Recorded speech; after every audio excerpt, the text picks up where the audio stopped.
Welcome to Mormon Book Reviews, where an evangelical encounters the restoration. I'm your host, Stephen Pynakker, and this, I think, is going to be a very important interview.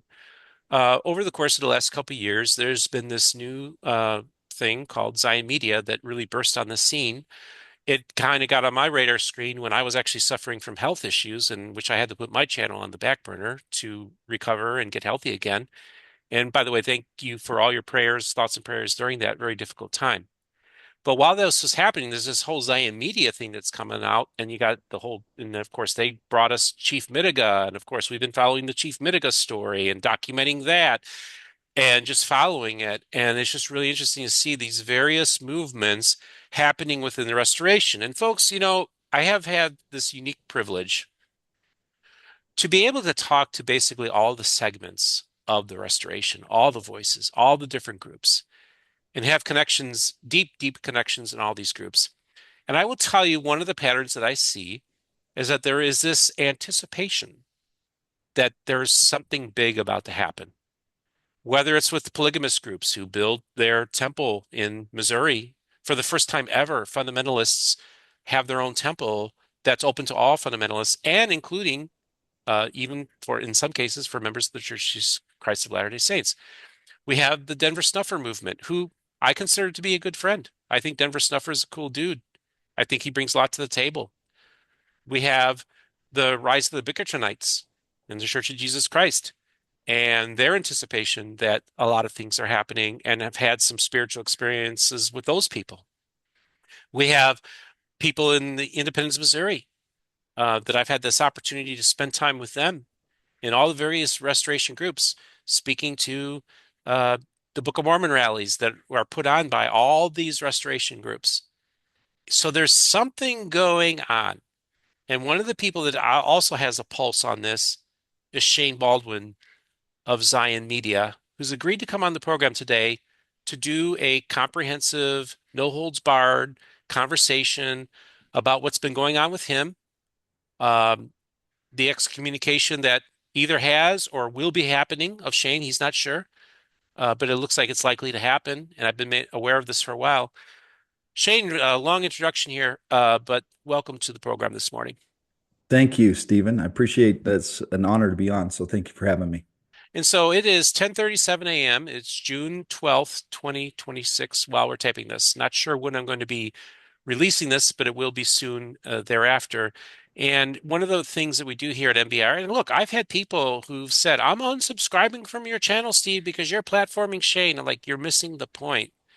It's all the voices of the restoration are going to be heard here. Whether it's somebody you like or don't like is irrelevant to me. It's important that Shane is part of the story. And I think it's important for Shane to tell his story on this platform, on this neutral Switzerland of Mormonism platform. So Shane, I just wanted you to kind of tell us your background. Tell us your story. Um, I guess from my understanding, you were adopted. There's a lot of you spent time in prison.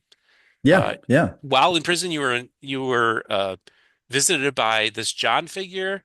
I just want to kind of give us yeah, like a little preface of everything before Zion Media comes into being. Tell us a little bit about your background. yeah. I was adopted as a baby through LDS Social Services. So my Okay. birth mother was like 14 or 15 when she got pregnant, very young. My birth father was like 21. Not a good situation in 1979, 1980 timeframe. Um, she, like I said, was very young. And if you go type in Shane Baldwin adoption, there's a video out there that has over 1 million views. And it's me meeting my birth parents for the very first time. And I met them in May of 2014. I was 33 years old when I met them. And I asked in the video, I asked my mother, my birth mother, I say, so why did you decide to give me up for adoption? Like what went into that? And she said, and you can see my face, I'm just doing one of these. She said, I've only ever told your father this, but an angel came to me and told me that's what I needed to do. And so that's what she did. Now, the family that I was adopted into was not expecting to have a child for a couple more years. And so when they got the call, they were totally surprised. I was born in Salt Lake City, sat in the hospital for 7 days while they placed me. and I was placed into the Baldwin family, which has a rich heritage in the Restoration. Caleb Baldwin was one of the first 100 uh, baptized members of the church. And my father's line has Rebecca Bierce, who is the first Native American to be born into the church. So my dad, my adopted father, has Native American ancestry in him from the Wampanoag tribe. And what was interesting is as I found out through my um, birth parents, Chief Wakara or Chief Walker runs through their line. And he's somebody that was around in the 1850s that communicated with Brigham Young. There's a statue of him in Manti. I didn't know these things. I learned these things, but I grew up, in the church. I mean, Stephen, I was 14 years old before I even realized that there were other churches out there. I thought that there was only the Church of Jesus Christ of Latter-day Saints. And so that's growing up in Clinton, Utah. That's what I knew. My dad was my bishop. Um, and I was and have always been, you know, fairly by the book on a lot of things. I like word of wisdom, law of chastity. Those were things that I was, perfect at. I've never had a sip of alcohol. I've never had sex outside of marriage. I've never watched pornography. Those are things that I was raised growing up, and I'm grateful for a family that raised me with those ideals. I served a mission in South Africa in 1999. I left on my mission September 21st of 1999. And so September 21st, and that's important as I tell this story, it's a big part of my life, September 21st. Um, I was supposed to come home on September 14th of 2001, but because of September 11th, planes weren't flying, so it got delayed. I arrived back in Utah on September 21st of 2001 and was released from my mission. So exactly 2 years. And September 21st holds a lot of weight in the restoration. That is the same day that Moroni visited Joseph Smith on the Right. evening of September 21st, September 22nd. Hmm. So that's a part of my story. So Yeah, Shane, I really think it's important because you've actually said a lot of information that I think is going to resonate with people. And I want to kind of talk about this and explore it. First of all, you said you first met your parents at the age of 33. That, of course, was the age that Jesus Christ was crucified. You said that your mom then revealed at that time, at the age of 33, that an angel visited her, right? Then, what's so interesting to me is that at the age of 14, you had no idea there were no any other churches besides your own, and that parallels with Joseph Smith, who at the age of 14 was aware that there were all these churches and these right. competing voices. Then you tie in the September 21st date, which does should not go over anybody's heads in this space. I want to ask you, these dates and these times are very important to you, and they're also very important dates and times within the restoration. Do you view yourself through that lens? I didn't. I Not mean, at the time, but yeah, now in retrospect. yeah. Yeah. Now I look back and I'm like, okay, Hmm. either there's just a lot of coincidences, Hmm. which is a possibility, Sure. or God is trying to teach through a pattern. And I'm just putting it out there. It's something that I've looked at and said, wow, I never realized all of this stuff until I look back and go, wow, that's interesting. When I left on my mission on September 21st, I wasn't going like, oh, that's the same day. It didn't really register with me until I looked back at my journals and started looking at this stuff, and I start going, huh, the timing of things is very interesting. The challenge that I have, Stephen, is I'm a natural salesman and I'm a decent speaker. I can put some words together. In my family line, my biological family line is a guy named Mark Twain. So I found that out as well. And when you watch that video, you find out that I'm a descendant from Mark Twain.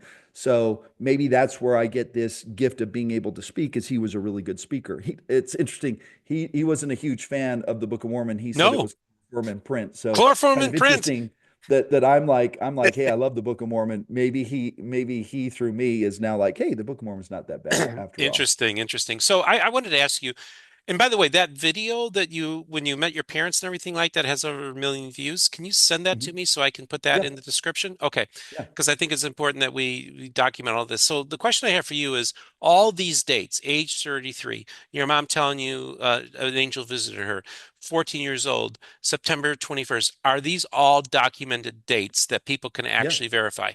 Anybody could go verify them. Absolutely. You can see the dates when I got home. I can show people here's my plane ticket, when Okay. I arrived home. And it's interesting that just the timing, September 11th happens Hmm. and I'm like pumped to go home. September 14th, I'm going home. And now all of a sudden, I don't know if I can get out of South Africa. So that was like a stressful time period for me. But I see the wisdom in God in my own life. Now, I'm not saying September 11th happened so Shane could Right. be delayed, but September 11th happened, I think, for a lot of reasons. And for my own personal life, that was probably one of them to help me just start connecting the dots. When I met my birth parents, literally 2 days before, I had had a baptism of fire. I had had a spiritual experience in 2014. I had Okay. given away a bunch of money to people in Natchez, Mississippi, because that's what the Lord asked me to do. And I had been wrestling my whole life, wanting to know who my birth parents were. Okay. I had attempted to find them in 2010. I was unsuccessful. And I came home from this experience of giving this money away, having this baptism of fire. And I told my wife at the time, I said, I'm totally okay if I never meet my birth parents. I'm comfortable with my relationship with God, and I know my Heavenly Father, and that's good enough for me. And then 2 days later, I get a phone call from a girl that's like, "Hey, I think you're my brother."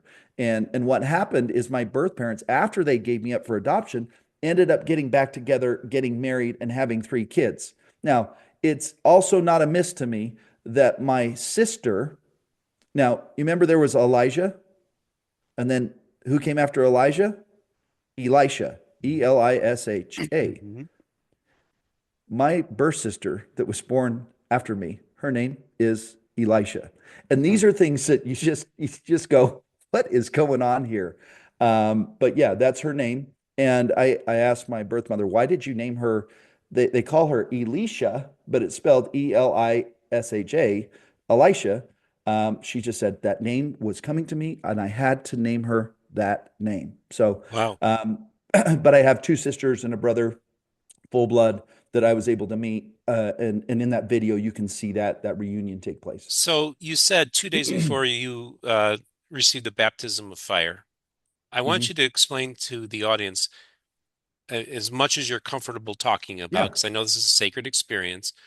But I want you to explain to me what is a baptism of fire. Now, this is something that's key in the Book of Mormon. I think, my friend Dr. Christopher Thomas, who wrote A Pentecostal Reads the Book of Mormon, was actually able to key in on that fully developed Pentecostal doctrine finds itself in this 1830 book that we thought in 1906 was exclusive to 1906 Azusa Street Revival Pentecostalism. We actually find that in the Book of Mormon, we have fully developed, in some cases, a Pentecostal doctrine that we thought was original to 1906. So I always tell people, everybody talks about the 19th century anachronisms in the Book of Mormon. How the heck does a 20th century anachronism make its way into the Book of Mormon? Right. But I think the baptism of fire is really an important thing that is key to Pentecostalism, is key to the Book of Mormon, and it's a key to you. So explain to us what that was about. Yeah, and I would say I wasn't like seeking a baptism of fire. Okay. I literally in 2012, so I had started a business. I bought over $800 million worth of bad debt secured by real estate during the recession. By 2012, the FBI had investigated me. They held a grand jury. They decided not to indict me, but that started my quest of like I've got to figure out who I am and what I'm here to do. So I started really digging into the Book of Mormon. There was this phrase to go no more out. I'm like, I don't want to go out anymore. So um, I was on this quest. I was really tuning in, saying, I just want to hear the word of the Lord.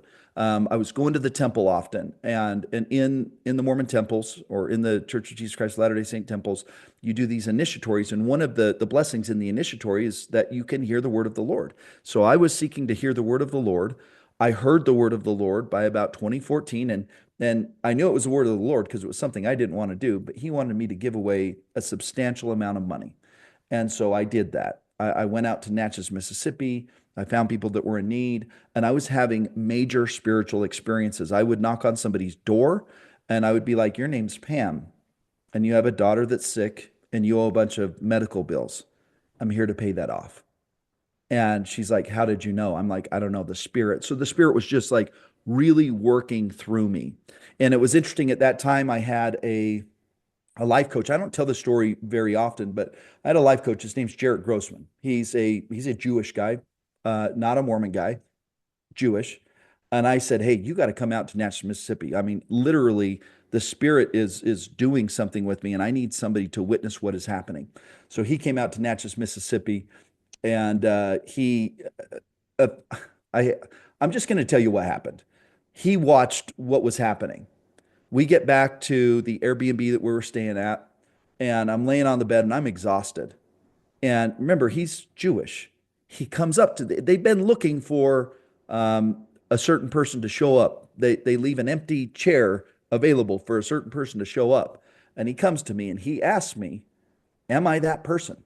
Hmm. And I'm laying on the bed and I felt like Ammon in the Book of Mormon. I'm like, you know what? Hmm. I'm not that I'm Shane Baldwin, but maybe a portion of that spirit dwells in me.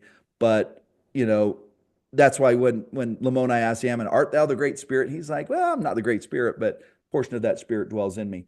But that was a really unique experience out there. And it was after that experience, I was sitting in my car, getting ready to go to the airport.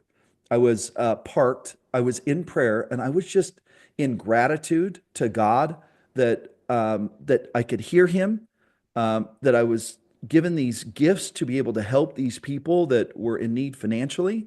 And I was just like pouring my heart out to God, and I was just like, if there's anything in me, I know I've messed up in my business in the past. I know I've made lots of mistakes in the past.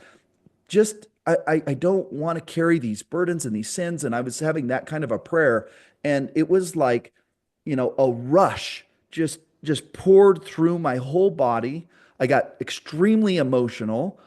I didn't understand what was happening at the time. It just felt like lightning was coursing through my body, and I could not stop crying. I just was extremely emotional during that time. And it's as though I felt God's love for me saying, like, "You're clean. It's okay. The offering that you've made, it's been accepted."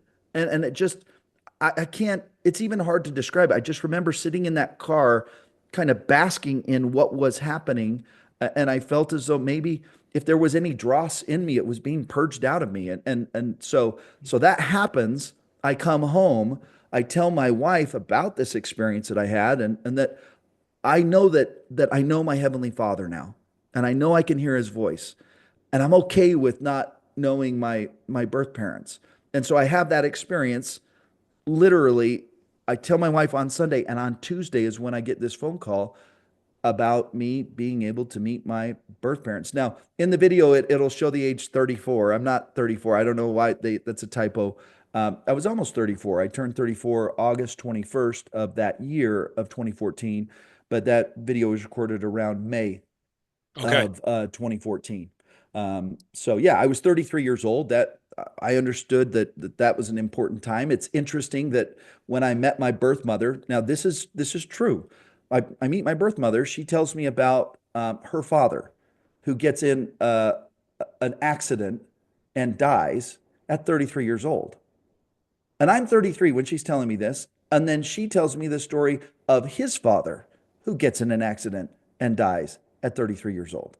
So I'm thinking, oh crap, I'm 33 years old. I got a couple more months before I turn 34. I hope something doesn't happen to me. Unfortunately, I'm still here. But that was, I don't know what that means, but that was an interesting thing that she had told me.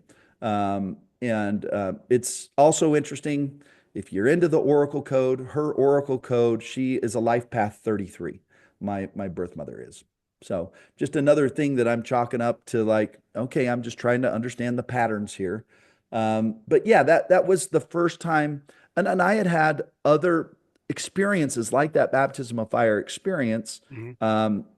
after that. So it wasn't just a one-time thing. Okay. When I got to jail, so Hmm. a year Well, after I meet, the yeah, before, okay, I think this is important. There's a lot to unpack here, so I want to kind of go through this. So, you have this baptism of fire, you have this experience. I just out of curiosity, because I come from the charismatic movement, have you, did this include tongue speech as well, speaking in tongues?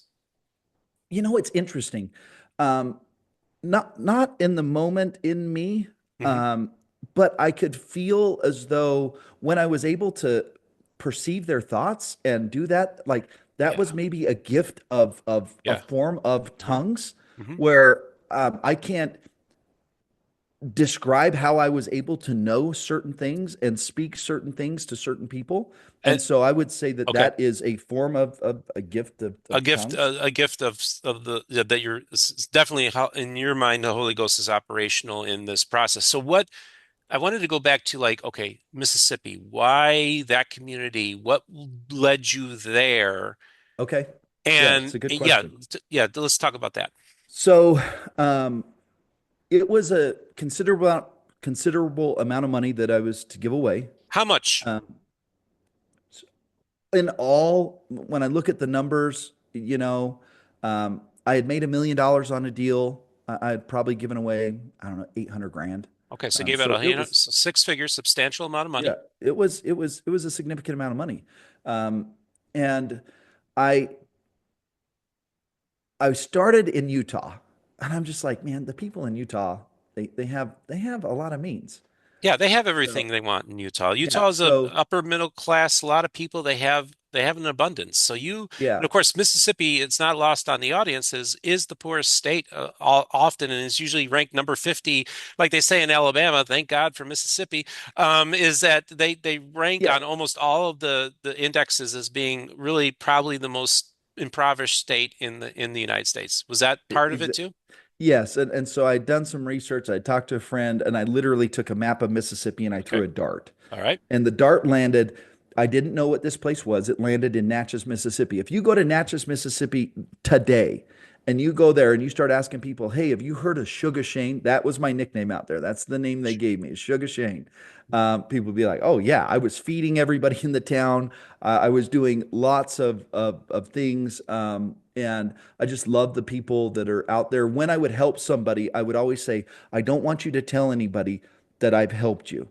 I want you to tell people, yeah, he's a great guy," because I didn't want people coming up to me. I wanted these things to happen Mhm. organically or through the spirit. I didn't want people coming up to me like, hey, give me this. Hey, can you help me with this? I wanted it to happen naturally. So I want to kind of think of the psychology here too, because Shane, I like to look at things through different lenses, from a spiritual lens, a materialistic lens, a Christian lens, an atheist lens, all these different lenses. So I want to put this scenario up there just for you to kind of contemplate. In 2012, you're indicted or potentially indicted by the FBI for some money Securities fraud. securities fraud. Now, apparently, you're acquitted. Is that what you said? You were They acquitted at that time? chose not to even Okay. they held a grand jury. They're like, we're not going to even Okay. prosecute. So they didn't even And was prosecute. this in Utah? This is in Utah. Yep. Okay. So a lot of people say, like, when people go through like high stressful events in their life, um, sometimes they'll uh grasp onto like religion or faith, and they'll have like this mania. Again, I'm just speaking, Yeah. like kind of a religious mania that is manifested. And so some people, when they see you telling this story, Shane, is like, God wants me to go to Mississippi. He wants me to give all this money away. Um, there's a lot of psychology going on here, right? Like a lot of interesting things. Like a person in the flesh, a person who's doesn't believe in God is saying like, well, Shane had a nervous breakdown.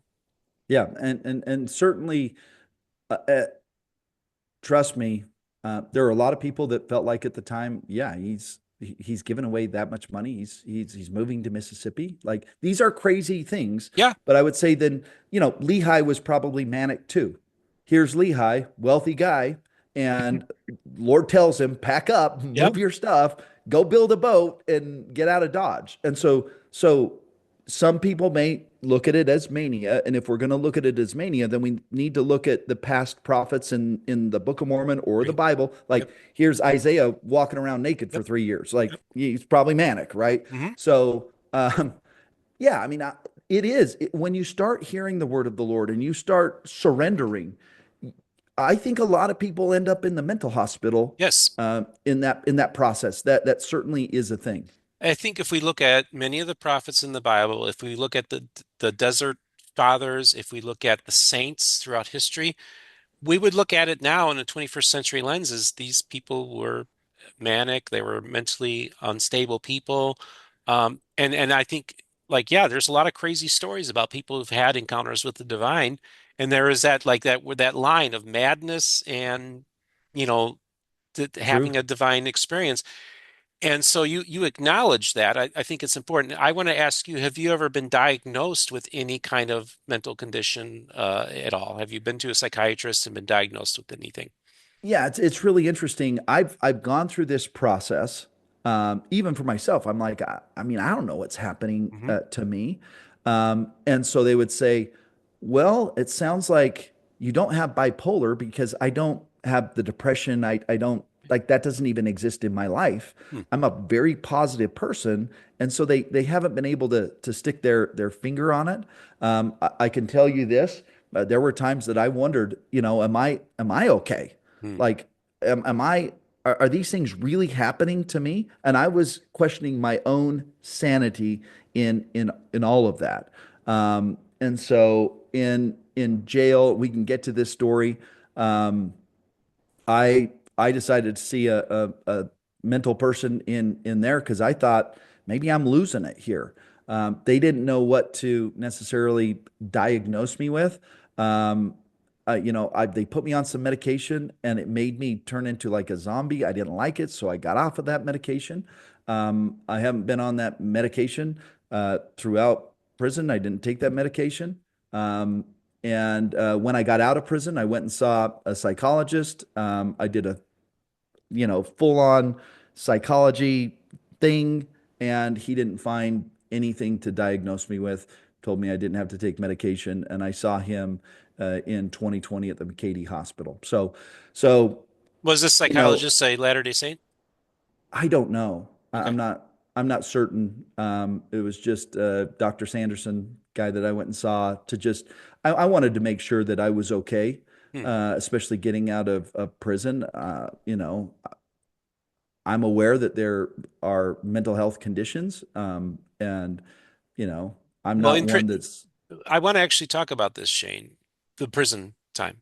And I yeah, think this actually is a really important thing. And again, it's also important that a lot of people, martyrs, Bible stories, Book of Mormon stories of being in prison, and that was a yeah, trial that people were put through. And totally. I imagine that you're looking at it from that lens as well.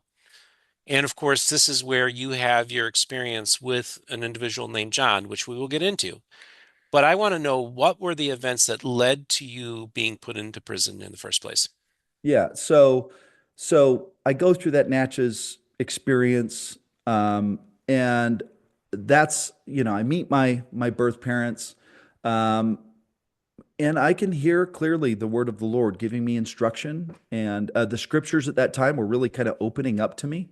I was able to understand them in a way that I'd never understood the scriptures. After that kind of baptism of fire, it's like I had new eyes to see. It was like I had read the scriptures before, but I was reading them now, and they were really making perfect sense to me. Um, I still was on this quest to understand what the Lord would have me do. I hadn't gotten that direct, like, this is what I want you to do. I call it the surrender prayer. This is the surrender prayer. Put your hands up, surrender. I did the surrender prayer like, I don't know what you want me to do. I am willing to do what you want me to do. I say, I'll be like Lehi. I'll sell everything. I'll go into the wilderness. Like whatever you ask me to do, I am willing to do. I just want to understand what it is you want me to do here. I want to make sure that these gifts that you've given to me, that I'm using them in the right way. And that's the kind of earnest prayer that I have up in Adams Canyon. In the around the beginning, it was the wintertime coming into spring. around March of 2015. Yeah, 2015.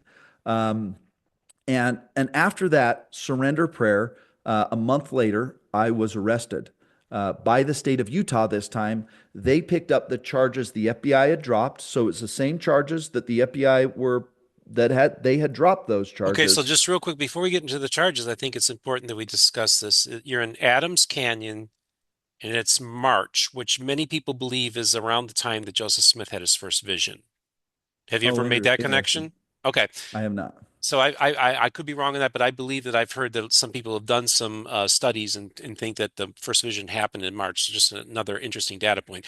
Okay, so continue with the story. So, So then I get arrested by the state of Utah for the same things the FBI had dropped. After I had said, I'll go live in a tent. And so I would tell everybody out there, when you give your surrender prayer, be careful what you ask for. But when I got in there, it took me a minute to realize that this was the tent God wanted me to live in. Like at first, I'm just like panicking. I don't know what's going on. How do I get out? All of those things are happening, and then you get into a dark place where you're just like I feel like Doctrine and Covenants section 122, where Joseph's in Liberty Jail, and he's just like, I'm being torn from my family. My wife at that point, a month or two in, is like, hey, I'm gonna divorce you. So everything around me is crumbling. And I'm just like, I'm pleading with God, like, how could this be? How could you do this to me? I just gave away that money. I've been doing what you've asked me to do, and now I'm thrown into this jail. Um, and I was on the brink of trying to check out. And I tell this story. I've told this story a lot of times. I'll keep it brief, but I literally started asking the inmates, "How do you just check out?" They gave me all the different ways that people do it. Every single way. I'm like, "There's no way. It's not gonna like. I'm not doing that because that's not gonna actually get the job done." So I took matters into my own hands and I just said, "I'm just not gonna eat. I'm not going to eat. I'm not going to drink. I'm going to go as long as I can. And then when I return and report back to God, I'm going to say, you never told me what you wanted me to do. Don't be mad at me. The food was really bad. That was my whole strategy. Like, do you blame me? And so I went 13 days, no food, no water. And what was interesting about that is like the first couple of days, it was hard. After that, I felt more energized. It was a really weird thing. I get to the 13th day and I'm just like, this isn't going to do it either. So I gave another prayer. I remember I'm kneeling on the concrete floor. It's at night. And I'm just asking God, I am pleading with him to stop my heart. I don't want to do this anymore. I want to go home. And I'm just like, in Wizard of Oz where she's clicking her heels and she's like, I want to go home. I want to go home. That's what I was doing. I'm just like, I want to go home. I don't want to do this anymore. I've been on a quest to understand what you want me to do. I still don't know. And I'm pouring everything out to God and I fall asleep on the floor and I have a dream. And I won't get into the full dream, but in essence, the dream was you're going to be here for 5 years. He laid out to me the plan of what my job was. And one of my jobs is to help usher in Zion, help, along with others, bring forth the second coming. And so I felt like I had purpose. I understood to a greater degree what God wanted me to do. I finally got my answer. He said, you're going to be here for 5 years. I had not been sentenced at this point. He said, okay. there's a girl that is being prepared for you. Don't be troubled that your first wife divorced you. There's another girl that's being prepared for you. And when you get out, the first girl you go on a date with will be your wife. Okay. So I'm like, okay, we got two things that we're looking at here. He just told me I'll be here for 5 years, which I'm totally down to do. Gave me instruction in this dream. While you're in there, help those that are suffering, help those that are struggling with addiction. Gave me some instruction, study the scriptures, like all of those things. And I'm like, I can do 5 years. 5 years done. Um, and then it Hmm. was like, the first girl you go on a date with is going to be your wife. I'm like, okay, if those two things happen, then I know I'm not crazy. Okay. So I wake up from that dream and I'm like, okay, I got purpose. I understand now. I know what you want me to do. I got clarity. Finally got my answer. Through all of that, took 3 years for me to finally get this answer. 3 years and in a jail cell. So getting that answer was a lot of, I would call it sacrifice to finally get that answer. So I need to rewind a little bit here. Why did you end up in that place in the first space? I mean, why did this happen? What were you charged with? What, Securities fraud. Same things the FBI had accused me of before. was it the same, like, were you being basically accused of the same thing that had happened that the grand jury chose not to indict you? Yeah, Was this the same information that they same had and another grand jury decided to indict you? same stuff. Just instead of the federal government, now the state government was coming after me. Okay, So I want people want to know what happened. What were you accused of? And do you feel that you did do some criminal things? you know, I feel like I didn't understand Okay. fully what I was doing. And I would say when you look at the securities like rules, there are people that are breaking those laws every day. Did I do some things where I wasn't totally above board and totally honest? 100% I did. Why? Why? When you're running and gunning and you just you're I'm young. Okay. I was afraid to just be transparent and tell people, "Hey, this deal's not working out." Trying to be optimistic. So I should have just told the people, hey, deal's not working out. I listened to what the investors wanted me to do rather than just saying, hey, right now I'm not selling this because we're going to lose money on this deal. But I also feel like, I mean, I had in-house attorneys and outside attorneys. I had a document this thick that basically told these people once they came in, you could lose your money. Like this is the risk of investing. Mhm. When we had a lot of deals that worked out great. And then we had some deals that didn't work out so great. Okay, so give me And examples. What are some deals that worked out uh, great and deals that didn't? yeah, so the first one of the first deals I did, I bought a $6.15 million note for about 3 million bucks. And literally, we met with the guy. The guy paid me $5.1 million within a week. So investors, we put 3 million in, we got 5.1 back. Investors all got paid. I'm like, I'm a genius, right? So now all of a sudden, I've got lots of people that want to give me money because I have, a track record now that's showing this kind of return. And we do deals. Go ahead. Oh, I just want to say, so the 3 million that you had, was this the first time you kind of dipped your toe in this space? One of the very first deals I Okay. did, So you I, get 3 I million investors. I'm assuming these are probably likely all Latter-day Saints for the most part. No, actually, I would say there were some Latter-day Saints, but my biggest investor was a Jewish group out of Chicago. Interesting. Okay, because again, Utah's like the capital of affinity fraud, so I just wanted to kind of see if that was what's going on there. So you get $3 million. A week later, you turn it around into 5.1 million. Everybody's happy. They made their money. They got okay, great. So tell, So I'll give you an so example of a deal that didn't work out. oh yeah, So please do. so the deals get bigger and bigger and bigger. My ego, along Okay. with those bigger deals, gets bigger, bigger, and bigger. And I feel like everything I touch Hmm. turns to gold. Okay. Like I'm like everything works. It doesn't matter what I buy, it's all working. So you're So you're I you're a dude like me. Like we have egos. Like things happen totally, and we get a big head. I tell people as long as we have testosterone and everything in our system and all this, like this you're a dude like you and we're totally, dudes. I'll get it. Totally totally, get it. Okay. totally. So I can And see how the money's rolling in, everything's great. Everything that Shane Baldwin touches turns to gold. I'm on a roll, dude. That's how yeah, you're looking at it, right? totally. Okay. I'm got the downtown office space, driving the Porsche, like I'm balling out. And anyways, we do a deal. This time it's a $75 million loan. So you can see the deals get bigger and bigger and bigger.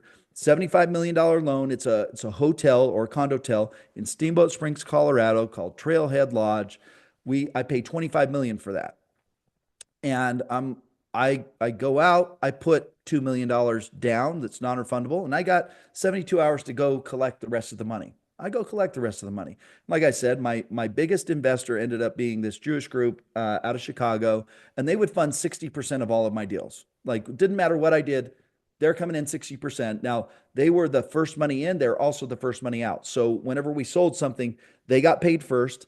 And then there's another class of investors that would get paid last. And that's how the deal was structured. All the investors understood that clearly. We get into this deal, and nobody wants to buy a condo hotel in 2011. Didn't matter how nice it was, didn't matter where it was. We could just not, we couldn't sell it. Hmm. And instead of going to the investors and saying, okay, we need to hold, we need to wait this one out. I listened to them. They're just like, hey, they were used to quick turns, making quick money. I'm like, if we sell this, we're going to lose money. Just sell it, just sell it. And I listened to them. Now, what I did to raise that money, this is where I made the mistake. And this would be the fraud. In order to go get that $23 million, I had a friend of mine give me what's called a letter of intent, an LOI, that said, hey, I'll buy this note from you in a quick turn, 60 days after you foreclose and get it to real estate. I'll buy it from you for $37.5 million. Even though I knew and he knew he was likely never going to perform on that. And I just asked him to give me that so I could use that to go and raise the money. And that's fraud. I'm doing things that he's bought stuff from me before in the past, and I'm justifying that maybe he's going to do it, but I knew he wasn't, and I was using that in order to entice the investors to give me the money to come into that deal. And that's an example of what I did. The money all went to what we were supposed to buy. It all went to acquire all of these assets. It wasn't like some of these other guys that say they're investing the money and they're not. Like the money went and purchased these assets. I owned a lot of these assets, but that was an example. We ended up losing money on that deal.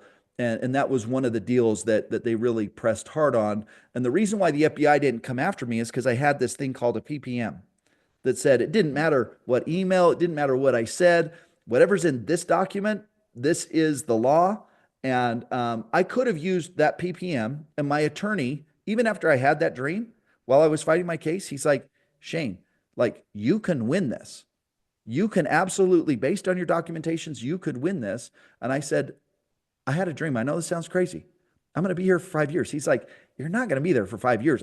He's like, I'm looking at the matrix. So worst case scenario for you is 18 months. That's your worst case scenario based on Utah's code and matrix system for your crime and what they're charging you with. And I'm like, I want to take a plea deal. I need to take a plea deal. Um, and I don't want to fight this anymore. And I trust that I'm going to be there for 5 years.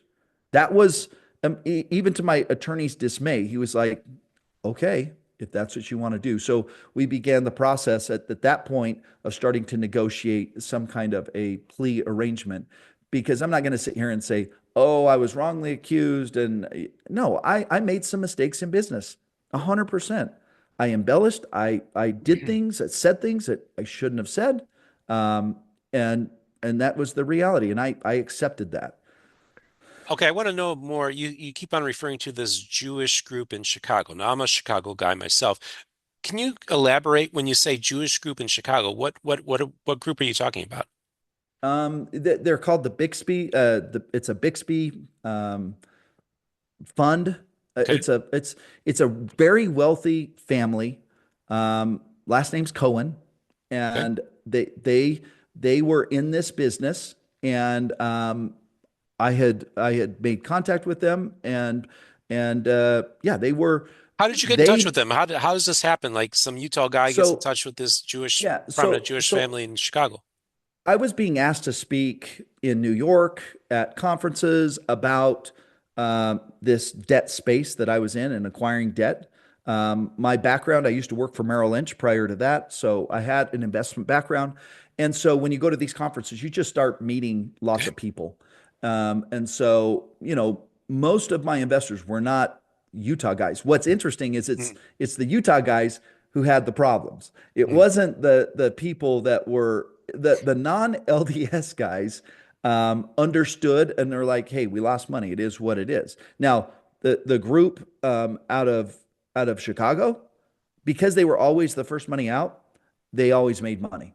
They made a lot of money with me. They did very well with me. And that's why they were so willing to just be 60% of every single deal that I did. But they're So shrewd businessmen. okay. So I'm curious because of course you had this shortfall of the $23 million, and you had Is the letter of intent thing or whatever that you So we signed. we we close Why it. didn't you go to the Cohens and just ask for the money from them? They came up with 60% of it. So I had to cover of the 25 million, I had to cover about 10 million. I had to go raise Okay. another 10 million bucks. Okay, so And that's what you need to so raise. Okay. and so when we sold that asset, they made money. They made money. So because they were first money out. Hmm. And then there was, I think we ended up selling it for about 18 million. So we ended up losing about 7 7 million million. bucks on Okay. that deal. And what year But was they this? got What there year was was this? 2011, 2012. 2011, 2012. Okay. All right. Good to know. Okay, so a lot of interesting things going on here, dude. So you are about to go to jail. You do a plea deal. Your wife is divorcing you around this time as well. Yep. And So she divorces me. what year is this? Interesting.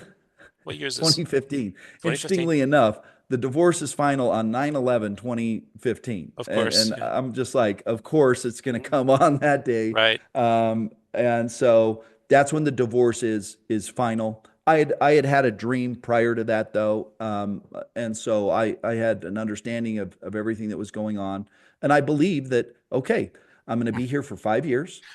Um, and there's this girl that's being prepared for me. And I Okay, so trusted in that. and I find this really interesting. So the question I have for you is this 5 year period what one might call a self-fulfilling prophecy? Did you go in there with the intent that you were going to serve 5 years and that's what you negotiated? In other words, you made it a self-fulfilling prophecy. What exactly happened in this So plea deal? How did it work this is out? the crazy thing. Okay. So I plead to several second degree felonies. My attorney's like, listen, they're going to run it all concurrent, um, and you're going to end up doing 18 months. I'm like, okay. And understand this: in the state of Utah, um, it is up to a board of pardons that decides how long a person's going to be in there. It's not like you get sentenced for a set time. You get sentenced for I got sentenced. He ran four of those felonies consecutive, which means a minimum of 4 years and a maximum of 30 years. So I was looking at a minimum of 4 years, maximum of 30 years, up to its indeterminate sentencing structured by the board of pardons in the state of Utah. It's one of like two states that does it like this. And it's totally up to this board of pardons to decide how long you're going to be in there. So I get transferred to the prison. I go to my first board hearing, which was December of 2016, and they give me what's called a rehearing. So at this time, I'd been in there for about 18 months or so. They give me a rehearing, and the rehearing typically means you're getting out. Like if you get a rehearing and you don't do anything dumb during that time period, you're getting out. The rehearing, April of 2020. I got arrested in April 15. My rehearing is set for April 2020, exactly 5 years. And I'm like, okay, this thing is lining up. And not by my own doing. Um, Trust me, if they would have let me out in 18 months, I'd have been happy to take the 18 months. So what prison did you serve in? I was in Draper. So I was in the Draper prison that no longer exists. They've demolished it since I got out. But the Utah State Prison. Because on the Utah State Prison. Any interesting inmates that you had interactions with? I don't know where Mark Hoffman is currently in prison, but did you have any interactions with maybe other Mark Hoffman, characters? yes, I was in Gunnison where Mark Hoffman was, and I will tell Okay. you, he is an amazing chess player, probably the most amazing chess player I've seen personally. Did you Very, play him in very good at chess? chess. I never played him in chess, but he would, and I'm a good chess player. He's amazing. Okay, so since did you have many interactions with Mark? No, not really. We were in different sections, but I would see him out in the yard, and he kind of kept to himself, kind of aloof. Okay. Any stories about him that you heard in prison? I mean, I heard he's gay with Okay. one of the Lafferty brothers. They were cellmates. So Oh, that's interesting. yeah, so Oh, that's interesting, but I don't know how true that is, but apparently that's going around. okay. Well, that's an interesting story that was talked about in the prison yard. So thank you for sharing that. So, Now, I will tell you, you ask about interesting inmates. uh-huh. So I'm in Salt Lake County Jail at this time. I had had this dream, and I'm going to tell you about my visit with John. And I haven't even talked about this on my own channel. I've briefly mentioned it, but I'll tell you the story. I'm in my cell. I know my purpose. I got the 5 years. I'm good. I'm serving the inmates. I'm teaching. I'm helping. Every day is a missionary day for me. I'm in my cell with a guy named Jared Charles Lance, aka TK. He is the leader of a Salt Lake gang. Um, Dangerous looking dude, scary looking dude. But he and I are having some of the most spiritual experiences that I've ever had. He's reading the Book of Mormon. He is literally speaking in tongues, like speaking in tongues. Um, and I have lots of notes of what was happening with this guy.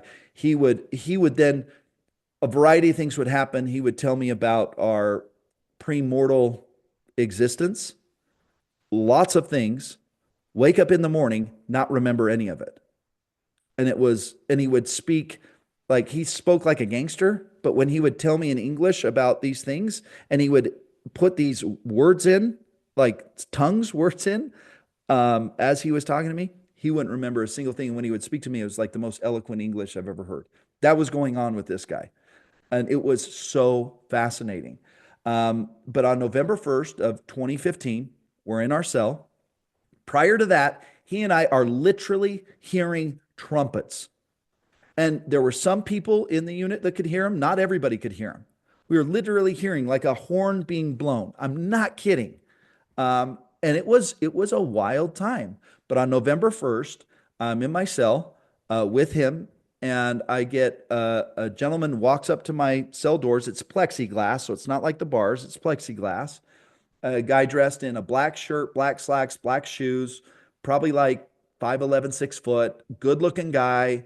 I could tell that he was not from the LDS church because of it, just how he was dressed. And he had a Bible in his hands. And dark hair, tan skin. I don't remember the color of his eyes. Um, but I walked to the door, grabbed my scriptures, I grabbed my Bible, and I'm thinking this guy's, from some non-denominational visiting us on a Sunday to bring us the word. So I walked to the door. He calls me by name. He says, Shane, I know who you are. My name is John. I'm here to confirm some things for you, give you some instruction, and teach you the book of Revelation. And instantly my mind says, are you the John that I know has been on the earth for 2,000 years?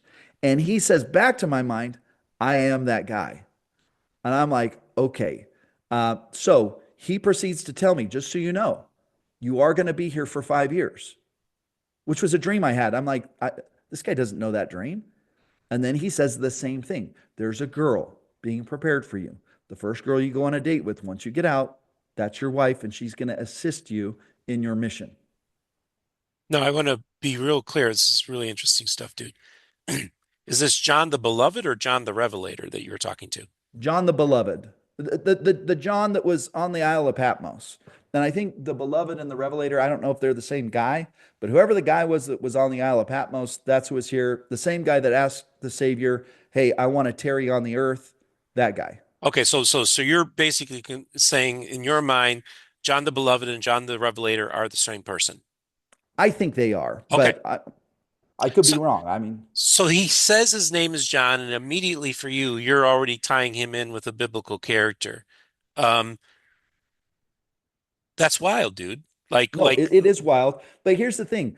In the temple, we literally go to the temple and we're like, I'm waiting for messengers to bring me further light knowledge. So I had been in the prison saying, send me messengers. I am totally open to receive messengers. So it wasn't like I was shocked that a messenger was showing up. I've been asking for messengers to show up. And here he is, and he knew some things. People are like, well, did you do the special handshake? I'm like, guys, there was a plexiglass. Like, I didn't do the special handshake, but this guy knew things that only I knew from a dream that I had had. And he confirmed those things to me. So that's good enough fruit for me. okay, so was this a one-time interaction you had with this John So guy? so I'm standing there, hour and a half, we go through things. So He you're wait, goes you're through standing in your cell, the plexiglass is between you, and you're having this conversation. and he opens up the book of Revelation to me. Okay. And we go through the book of Revelation. We go through chapters 1 through 7. Hmm. He skips chapter 8. Then we Okay. cover 9, 11, and 12, 9, 10, 11, and 12. Okay. Skip 13 through 18. And then we finish on 19, 20, 21, 22. And Okay. he gives me information that I'm just like, makes perfect sense. And it's like a code. Like once you understand that, so much easier to understand Isaiah. So he goes through all of that with me. And then he goes to the guard and he says, "Hey, do you mind if I have a prayer?" Now I have a an audio of my cellmate talking about this guy that showed up this day, saw me talking to him, and then he goes to the Is guard. this the TK guy that you were talking TK. about? Okay. Yep. All right. TK still calls me every Sunday. Hmm. I have a call with him every Sunday. He's in Gunnison prison right now. He's there on murder, so he's going to Okay. be there for a while. Okay. And anyways, the guard says, "Okay, I'll let you guys go into this area where we would do like the 12-step program, and I'll let you say a prayer." So we go with John, pop the doors, we walk with John over to this room that's in the same section, and we get into a circle, the three of us, almost like a huddle, and we put our arms on each other's shoulders, and John offered a prayer. And I cannot even tell you to this day, neither can TK, the words that were uttered. I was in another baptism of fire experience. TK was having baptism of fire experience. And there was just this amazing prayer that was offered. And when we got done, I said, "Are you going to like visit us again? Like, how does this work? Like, you coming next week? What are we studying next week? Like, how does this work?" And he said, "I will make contact with you." And he emphasized how important the Church of Jesus Christ of Latter-day Saints is to the ongoing restoration, how their resources would be used to establish Zion, and how I should do everything in my power to stay close to that organization. And he said, "You're going to hear some things, see some things that you're not going to like, but just know it's all part of the plan." And so he had given me specific instruction to the importance of that organization, the resources of that organization, and how that organization will lead the way in the establishment of Zion. So that's the instruction he gave me. He said he would make contact with me once the LDS Church acquires the Kirtland Temple, and that would be a sign to me that it's now time to get going. The things that were have been prophesied about, like he's like, that's the sign. You know, it's So great. It's crazy when you stop and think about it, Shane, because of course I was the person that broke the story I of the know. Kirtland Temple being sold. And Yeah, I know. and that's one of the most significant events in the history of the restoration. And I tell people, imagine a scenario in which you have this guy that lives in Florida in a 50-year-old mobile home with his mom, breaks one of the biggest stories in the history of the restoration. Yeah. Now, I think it's a God thing. Well, I got to tell you, you don't know this, Hmm, but I learned about that from you. hmm. So I don't even have Zion Media. I learn about this. And so I have that experience with John. I write everything down. I have it all written down. Um, I wrote everything down. I Okay. wrote down when it happened, how it happened in detail. Um, I can't, I'd have to search through it to find the John, but these are all the things that I wrote down. And And so I get sentenced to a 4 to 30, go to prison, get my rehearing, and I'm doing exactly as I was instructed to do by John. That was teach the inmates, help those that are downtrodden, help those that are struggling, understand their circumstances, read the scripture, study the scripture. So I did all of that to a T. Um, April 2020 rolls around, and because of COVID, they extended out my rehearing date, and so it was extended out like 6 weeks. And I went to my rehearing, and they gave me a release. I got out on June 30th of 2020. Hmm. So I get out. The 5 year thing, even though it was 62 months, I'm like, okay, I'll give you the 2 months because of COVID. Like, it's okay. Okay. Like, I'm cool with that. So it wasn't like it was exactly 5 years. It was 2 months for good measure, I guess. And I get out, and I'm like, okay, while I was in prison, I'm like, there's a phrase in the scriptures that says, "Prove me now herewith, saith the Lord." I'm like, I'm going to prove this out because I want to know. I want it. I got out in 5 years. That's one thing.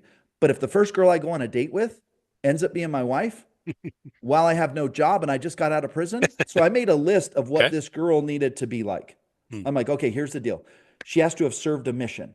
So I wanted her to have served a mission because I wanted her to understand the gospel. Number two, she has to be a Latter-day Saint. So I'm like, she's got to be a Latter-day Saint. Clearly, if she served a mission, she's got to come from pioneer heritage. She has to have at least a 4-year degree. I got to be highly attractive to her. And now here's the catcher. She's got to be around my same age and have no kids. Like I just described a unicorn in Utah. I'm 40 years old when I get out. The likelihood of finding somebody that I just described without kids, pretty rare. That I'm also attracted to, right? I'm not kidding you. I get out.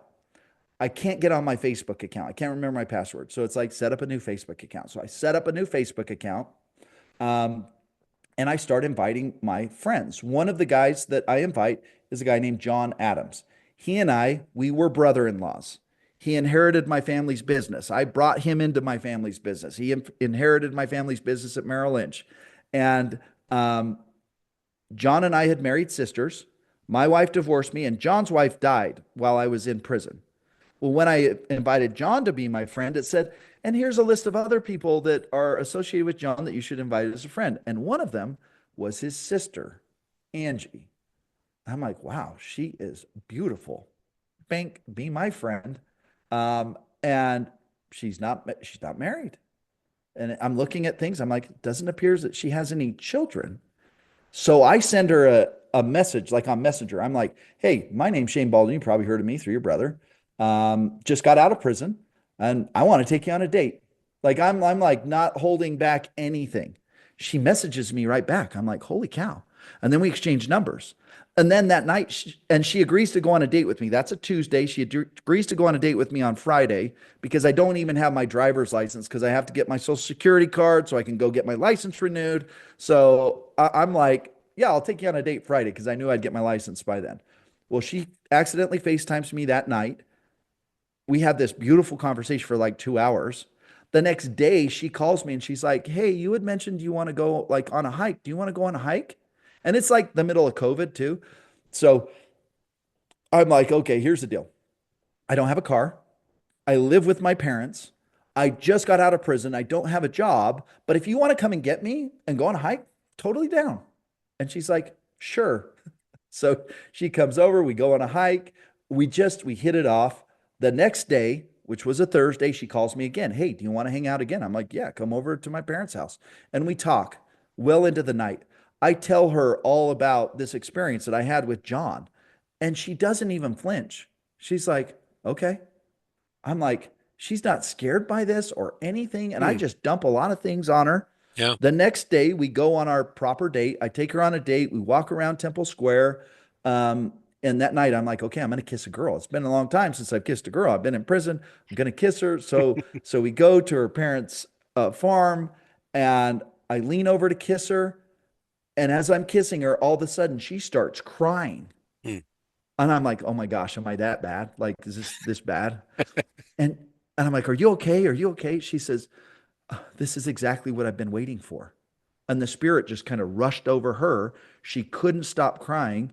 And she knew, and I knew at that moment that we were going to get married. And it wasn't, a month or so later that we were uh, engaged and married and the whole thing. So that happened. Those two things happened. I got out Was in 5 years. okay. First girl I went on a date with. So at Okay. this point, I'm like all in. I'm like, okay, whatever you ask me to do, I'm totally down All right. because those things happened and those are unexplainable things and they happened.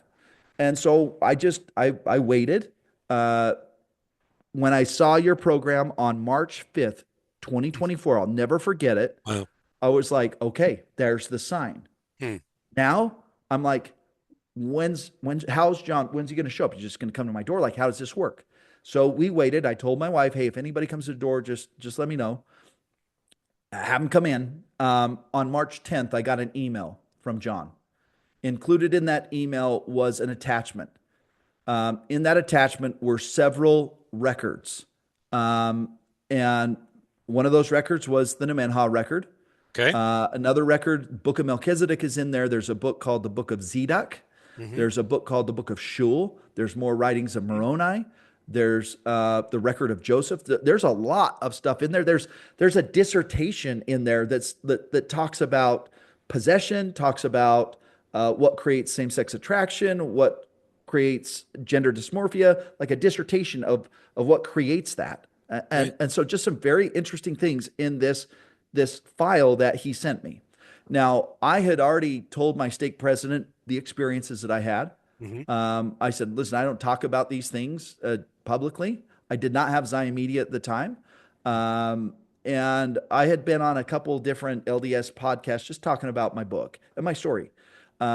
But when that happened, I printed out all those things. I set an appointment up with my stake president and I dropped these things. I went in his office. And I said, this was sent to me by who I believe is John. Now, somebody could be playing a prank on me, Okay. but I'm telling you, the information in here, never seen anything like it before. I've read it all. I think it's true.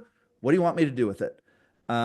He proceeded to set up an appointment for me with the he called the First Presidency's office. They end up setting an appointment at the church records department for me to go there, and I take all the stuff and I drop it off there. It was sometime in April that I did that. So I got this March 10th. It took me a while to read through it. Hmm. I wanted to read through it and understand it before I contacted my stake president. Once I'm like, okay, this stuff makes sense to me. This is legit. I contact my stake president. And so it's like April that I take this stuff to the church office building, to the records department, and I drop So these this is documents the off the there. is this the church library? So that's where the records I Okay. started. And that's when Yes, you show up wearing a suit, holding a briefcase, and that's when you first encountered Christopher Blythe, correct? that's right. And so they brought me over to that library. That's where the church records department was, and I drop it off there. And who did you Uh, give the who did you give the records to? I don't know. There's just some guys in suits. Just was it at the desk that you first enter into the place, or like there's So the they well, had me go into where there were like tables there, and they okay, had yep. somebody just come to the table there, and I put my name on it, and I gave it to them, and I don't know what they did with it. You don't know the name of this person that you gave the records to? No idea. Okay, There was okay. there was there was a couple guys dressed in suits that looked like they worked there. Okay. So I'm um, very I know that building very well. I've spent some time in there, including some meetings and stuff. So I just want to kind of document all this stuff. So I want to get back and I want to get back to you and this is kind of like you're stepping into this world now, and you now are having conversations with people, with your stake president, with people in the church, with Christopher Blythe. And I think it's important that we kind of talk about that. But I want to go back a little bit to talk about this John character. Okay. So in your mind, this is the John, along with the three Nephites who have been on this earth for a couple thousand years, waiting for the return of Christ. yes, Correct? Okay. yes, And you have the one encounter with him in the prison. And then you were told that he would contact you when the Kirtland Temple is sold. Is that correct? that's right. And this was in that initial meeting you had with John? Yep, November 1st, 2015. Okay. Of course, nobody had it on their radar screen that the Kirtland Temple was going to be sold. I mean, at this point, the Community of Christ may have not. I don't even know if the Community of Christ had even sold the printer's manuscript yet to the church. But was just the beginning. And I'll let you know. I've talked to people who have told me that I've had the opportunity to talk to people who in the 1990s were starting to negotiate with the Latter-day Saint Church and the Community of Christ regarding helping the church, the LDS Church, finance the helping shore up the foundation of the Kirtland Temple. Well, that was the first time they ever really had like good faith negotiations with each other, and that's what it would eventually lead to the Kirtland Temple being sold. So there's like a 30 plus year history going on that's also happening. So this is all stuff we had no idea was going on. It was very much behind the scenes, but that's happening. Okay. So John, I want to ask you a couple questions about John. You said he didn't appear to you to be a Mormon. You had He said didn't that. look like he wasn't the white shirt and tie, and yeah, Okay. So you thought, I, okay, this is like a non-denominational Christian that was just here to, totally. okay. Being that, what was his view of the book? I want to understand. because obviously he felt that the LDS Church was an important institution that was going to play a role in the end times, and he also seems to have some knowledge of the restoration and the importance of it. What did John think of Latter-day Saint scriptures? Did he consider the Book of Mormon to be scriptural, Doctrines and Covenants, and other writings, the Book of Abraham, Pearl of Great Price, all these things? Was this part of John's canon? Do you know? He didn't mention that to me. I can tell you that he had a King James version of the Bible in his hand, and he taught me out of the Bible. He taught me out of the book of Revelation. And And and what were some of your takeaways? Like, what was so important about his teaching on the Book of Revelation that was, if you will, revelatory to you? I would say that Joseph Smith is prophesied about in Revelation chapter 2, and he is Ephesus is like unto the Latter-day Saint church, Okay. and it is likened unto that. And the EPH, he's like, there's a clue there. Joseph EPH, Ephraim EPH, Ephesus EPH. So those who are of Ephraim, those who are about Joseph. And it literally talks about leaving his first love. And he says, you can interpret that for how you want, where it says Ephesus left their first love. He says, if this is Joseph, this is like unto Joseph. And each of those churches represent a dispensation and the dispensation head. So he clearly believed that Joseph Smith was the dispensation head of this dispensation. Okay, so basically, then this John character definitely did consider Joseph to be a significant prophetic figure that was going to help usher in the latter days. Would that be safe to Yes. say? Okay. Yes. Okay, interesting. So this John character is a believer in the restoration and in Joseph Smith. I think that's important to establish that as well because, I want to know this stuff, dude, and it's very interesting. So, um, man, there's so much here. I'm processing so much stuff, dude, and I So really so I appreciate run this. into I run into Blythe. Yeah, okay, let's talk Well, about I Blythe just now. And I just remember, happened to be there. and this, I'm yeah, dropping off these records. He's okay, a BYU professor, yep. and I probably tell him too much. I probably, I talk to him about John. I tell him about all this stuff, um, thinking he's a sincere seeker, and probably, knowing what I know today, I probably shouldn't have done that. Probably should have paid a little more attention to the Holy Ghost and had a little better discernment. But for whatever reason, I told him some of these experiences that were sacred to me. Um, and he happened to be there. I thought it was, divine, whatever. I'm there to deliver these records that I had received in this email. And I had found these records to have truth, a lot of truth in them. So it was after I dropped that off to the records department, literally a week later, um, Elder Holland gets on his Instagram, and you can mark all this time. And he's like, "There's more scripture coming. Get ready. There's not even 100th part of what we have. Like, there's more coming." 2 weeks after that, I get a message from my stake president that Elder Holland's office wanted to meet with me. I won't get into everything there, but that started me on the path of starting to meet with him in his office. So I've asked you about your meetings with Elder Holland, and I'd asked you if you had like even a picture of you and Elder Holland together, and you said you weren't that you never did get a picture taken with him, but you did say that you do have the text messages of your correspondence with Elder Holland's scheduler. Is that correct? Yeah, so I have text messages from people that were coordinating these meetings for us with his office. And have you Um, made those text messages public?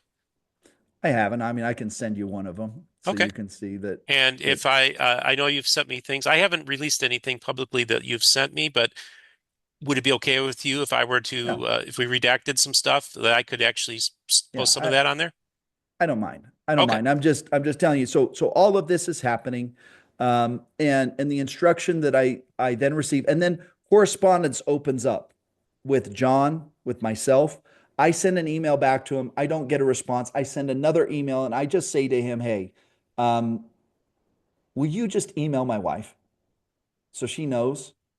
She proceeded to get several emails from John that turn out to be prophetic. So she has correspondence with him as well. Mhm. And then I begin to have correspondence with him. And then I've received instruction, start Zion Media, do these things. I've been reluctant to do some of the things because I knew what would be happening. But I did some of the things. I started Zion Media. I did the best job I could to lead people to Christ, make sure that people honored the covenants that they made with God. That's been kind of my directive and my mission. But my other focus has been to gather those that have eyes to see and ears to hear, and that are being prepared for this great work that is coming. So I've just been gathering up people and finding people that I'm like, hey, I feel like these people are feeling that call. They're hearing the voice of the Lord too. And so that's what I've been doing throughout Zion Media. Um, One of those records is the Nehemiah record. Is that correct? Am I pronouncing that correctly? Nemenha, yeah. No, no, yeah, I always mess that up. Is that the same record that was compiled by Cloudpiler? Cloud Piler. Yeah, very similar. It's a different translation. I would say it's the difference. His version would be the difference of like King James version versus like an NIV version. Okay. Um, you know what I'm saying? So the version that John sent me is a million times easier to read. So it's a more modern version. The email address of John, is it john dot the blov1 at gmail.com? It's something like that. I'd have to look it up. Okay. Okay. So and how did you get this email? Was this email given to you when you had that initial meeting with him in prison? No, it was just I opened my Gmail and there was this email there. He just Did he emailed me. did he have access to your email? He must have had my email somewhere. I mean, I'm out Okay. there. Okay. My email's on my LinkedIn. I mean, it's Okay. it's it's it's also on Sure. my So it's Instagram. it's So publicly available information. So you're saying that you only had that one initial meeting with him. He said the Kirtland Temple will be sold. That's when I'll get in touch with you next. So 5 or 6 days after the temple is sold, November 10th, boom. November 10th or Sorry, March March 10th, 10th. you get this email from John. Yep. Okay. Now, all these records, you receive all these records. You also said there was a dissertation in there. Who wrote the dissertation? I have no idea. Okay. I mean, it's a fascinating, like, it's not scriptural, but it's just a dissertation that has to do with procreation, Okay. how we're doing it, some of the things that we shouldn't be doing Hmm. as far as procreative power goes, and how that creates, because we're taking those matters into our own hands, that creates opportunities for problems to happen. And you have gender dysmorphia, you have same-sex attraction, a lot of different things that's what it creates. Okay. So have you published these records? Is this stuff publicly available for people to peruse? So I have been given permission that I could release the Nemenha record, which I've done. Okay. Um, I have the Book of Melchizedek. I have it in digital form. Okay. Anybody could reach out, and they could go to zionstreaming.com. They go to the vault. The code's 333, 4 threes. And you get the Book of Melchizedek there. The Book of Zedek is there. The Book of Shul is there. More writings of Moroni are there. So those are the records I've been allowed to just go ahead and put those out there for people to read. Have you actually met this John since Yes, so are you in regular contact with John? fairly regular. And here's what I've learned. There's more than just four people running around this place that have been commanded to tarry. Okay.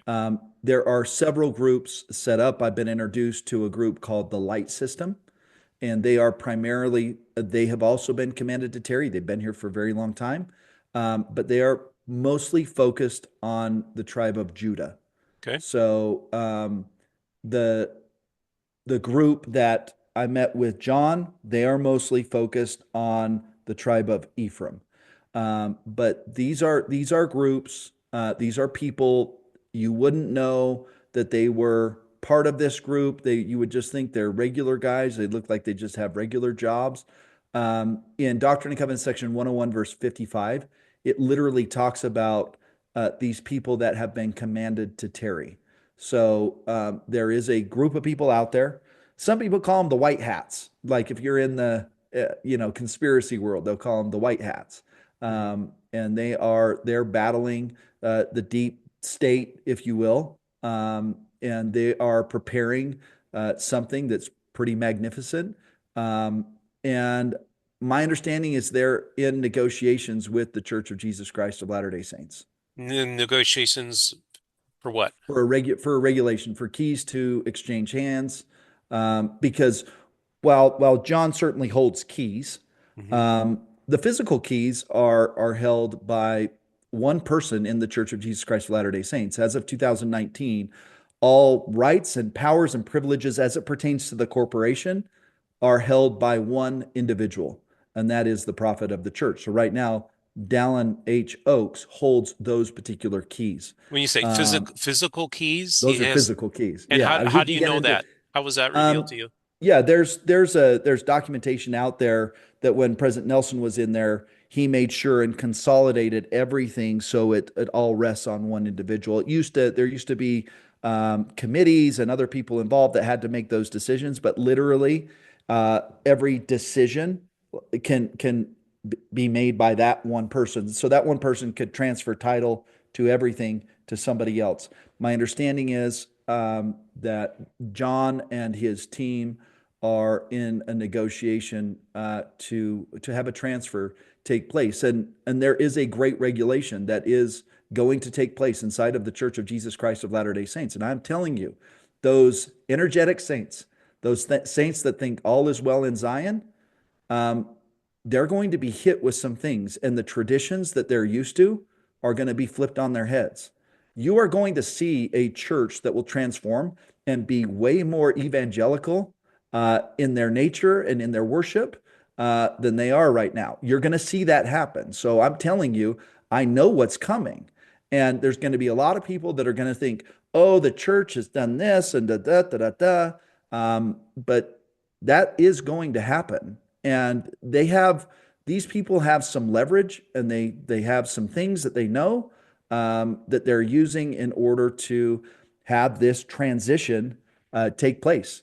And this is prophesied about in the Nemenhah record in 2 Samuel chapter 8. It literally talks about John, the Latter day Saint church, the big church, and this regulation. Wow, there's a lot to unpack here. So, it's so fascinating to me is that based on my sources and people I'm having conversations with, and I've got a lot of connections, is that some of what you're saying actually tracks with what I've been finding. The whole idea of like the church becoming more evangelical.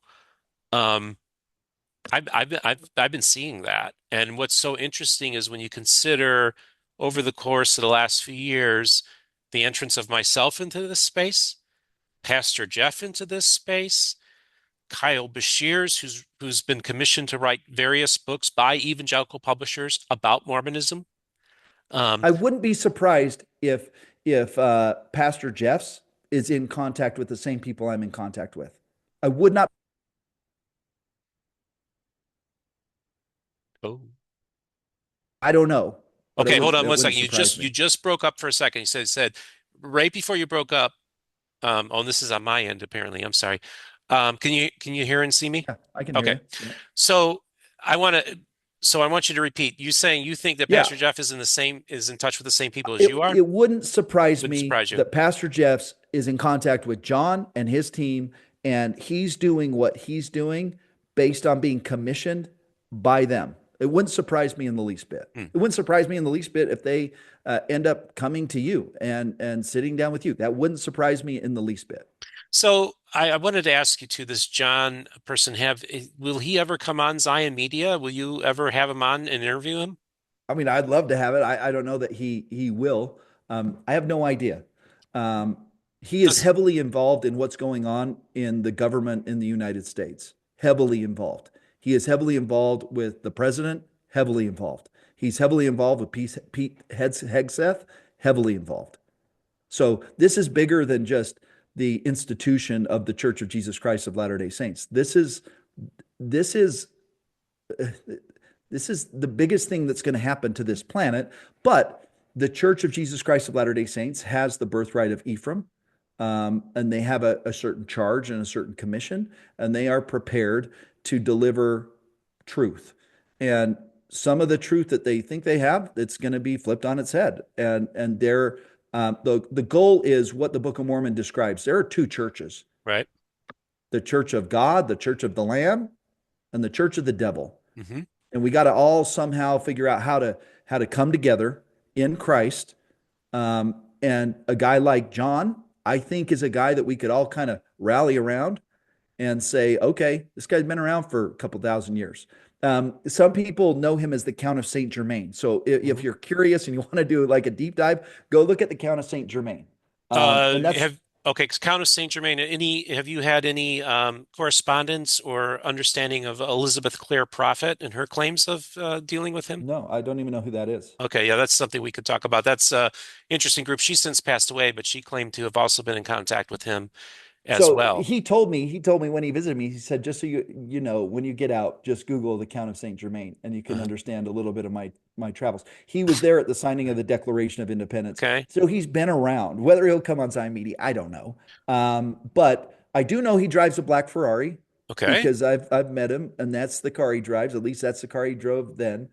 People are like, what do you mean? He's enjoying his time here on the earth, as he should. He has means beyond, you know, I do know that he has significant Bitcoin holdings, significant, probably the most significant out of anybody. And so he is well resourced. I have asked him, what does the Latter-day Saint Church bring? He said human capital and people that know how to spread the word, and that's how the Lord is going to use them. I mean, I would say, um, arguably, the Church of Jesus Christ of Latter-day Saints has the best missionary program that's ever existed in this dispensation, Okay, yeah. right? They know how to deploy people, they know how to get people out there, people, and I would say not just the missionaries out there right now. I'm talking about guys like me that I believe that the church is going to call them up, new truth is going to be revealed, and they're going to go out and they're going to gather everybody in one. And that's going to be the commission from the Church of Jesus Christ of Latter-day Saints. Okay, so you've actually, in addition to the emails, you've actually had physical contact with John since he's been out of prison. Oh yeah. Oh Now, yeah. you had said earlier that when you first saw John, you could describe him, but you couldn't remember the color of his eyes. You have had the opportunity to see him since then. What are the color of his eyes? They're like a greenish brown. Okay. Like, yeah, but I remember trying to identify him at that time. Like I couldn't remember the color of his eyes, but his mine are brown. His have kind of a greenish brown eye to And him. what age does So he appear to be? probably like mid 30s. Okay. And of course, this is a person that's been around for a couple thousand years. It's really interesting to me. I don't know are you familiar with Matthew Gill and the Chronicles of the Children of Aranek? No. Okay, so he claims to have had the plates and a Urim and Thummim that he translated. He also was given documents by a person, Aranek, I believe it was Aranek, that has been tarrying for 2,000 years in England. The Chronicles of the Children of Aranek are the story of a group of Jaredites that broke off from the main group in Russia and headed across the English Channel, and they were the people who built Stonehenge.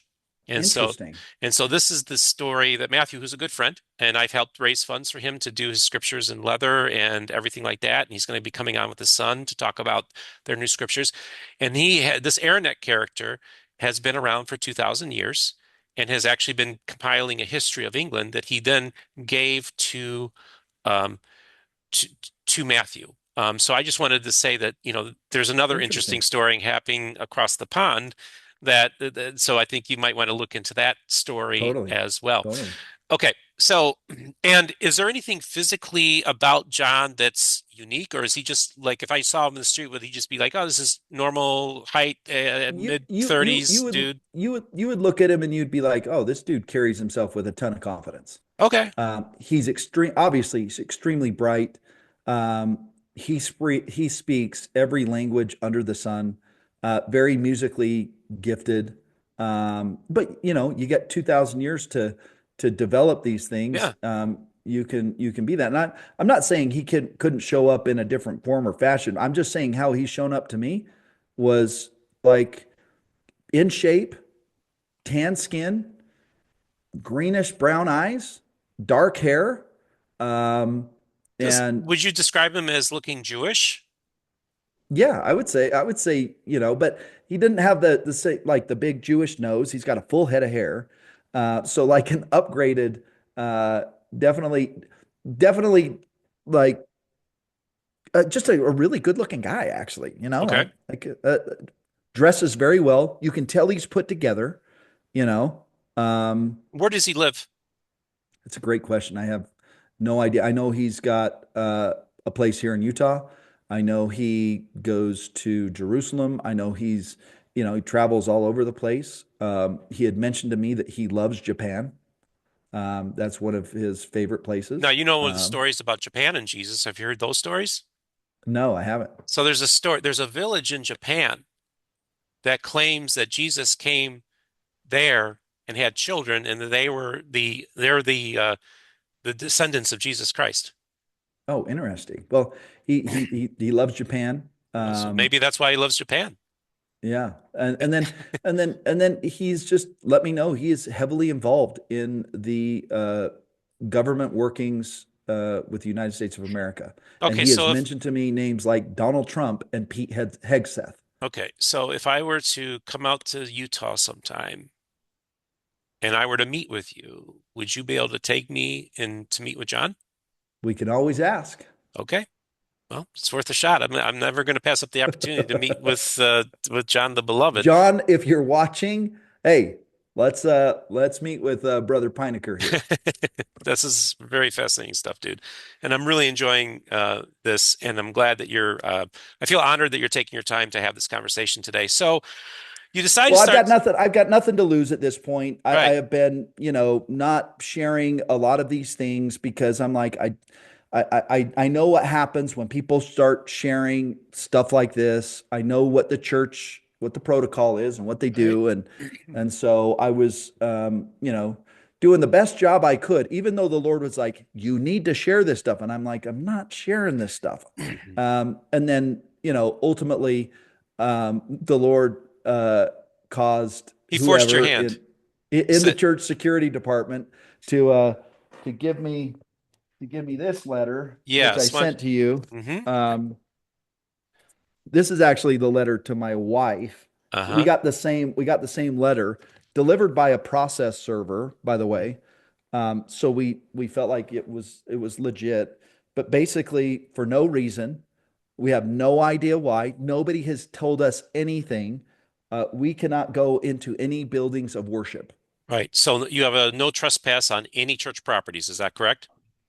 So it's interesting when you read the letter. I've had an attorney look at it, and he said it appears to be any buildings of worship. Because I'm like, can I go to City Creek?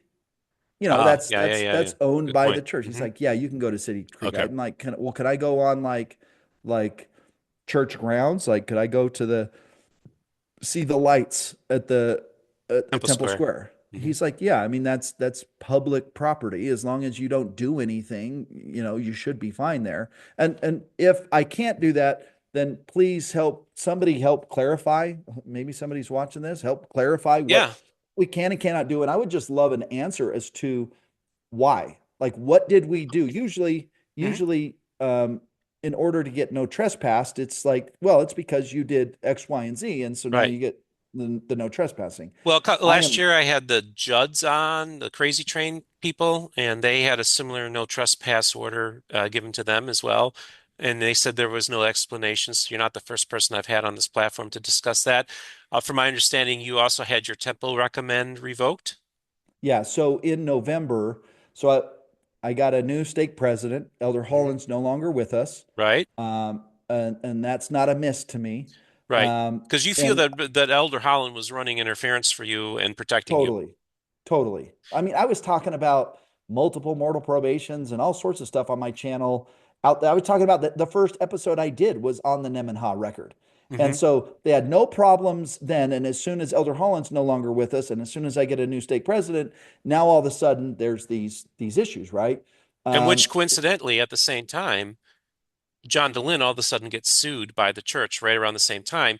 And we all know, just so this is not a secret, Elder Holland was running interference for John DeLynn for a long time. We also know that Peterson, oh, I forget his first name, but either way, the Mormon apologist was going to write a hit piece on John DeLynn in 2012, and Elder Holland put the kibosh on that. So the fact that Elder Holland has shown historically that he will protect people, and apparently once he passed away, that protection was lifted, is something that I can verify to be true in John's case, and apparently happened to you as well.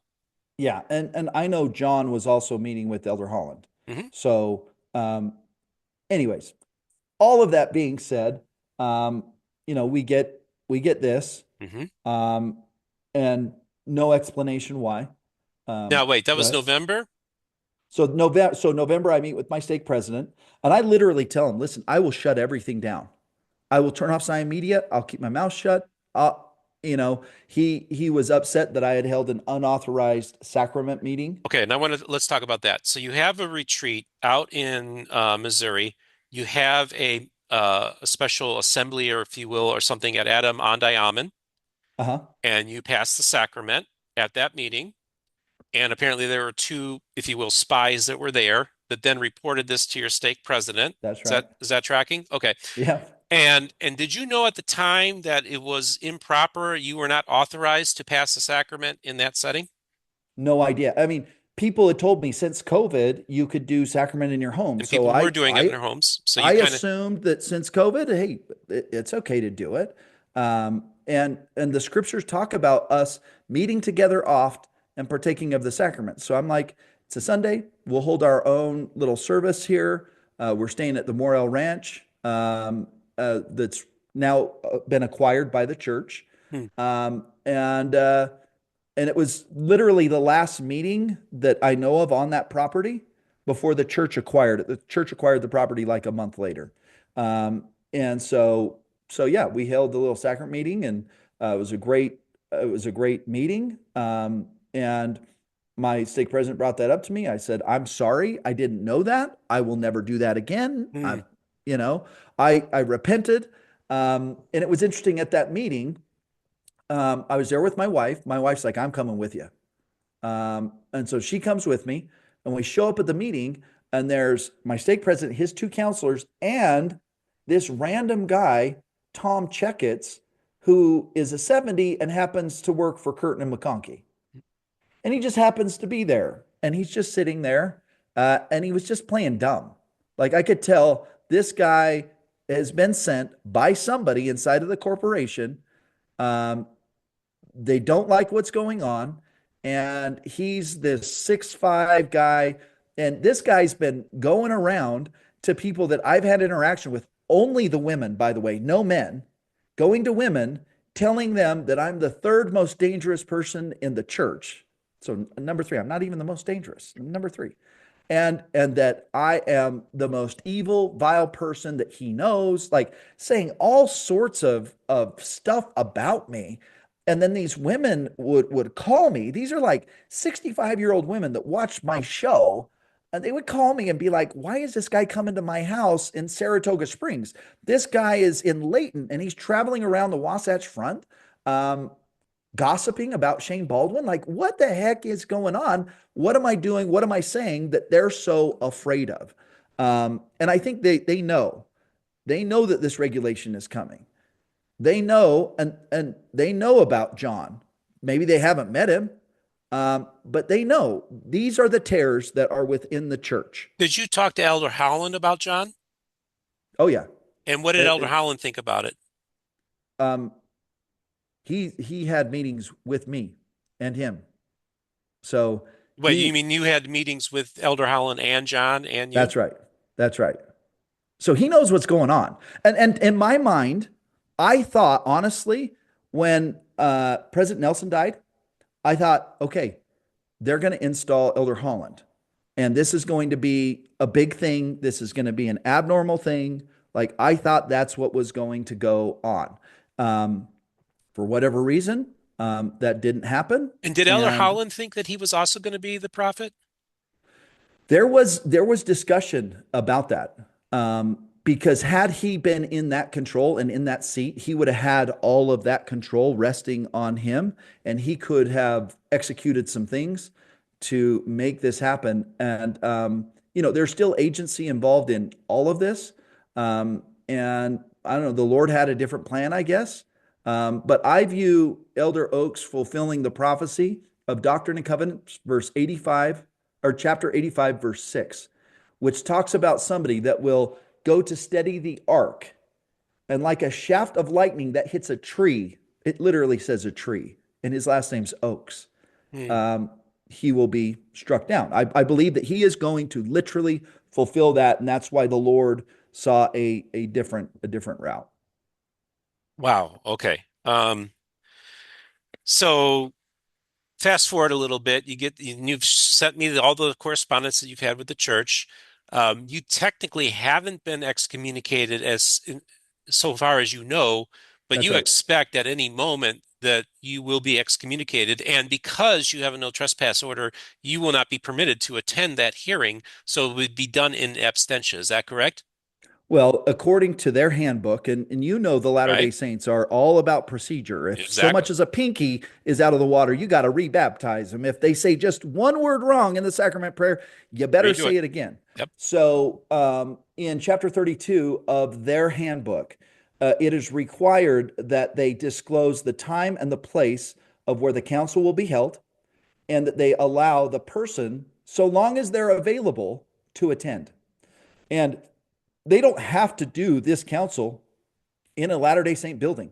They could do it at a library, they could do it at a variety of different places.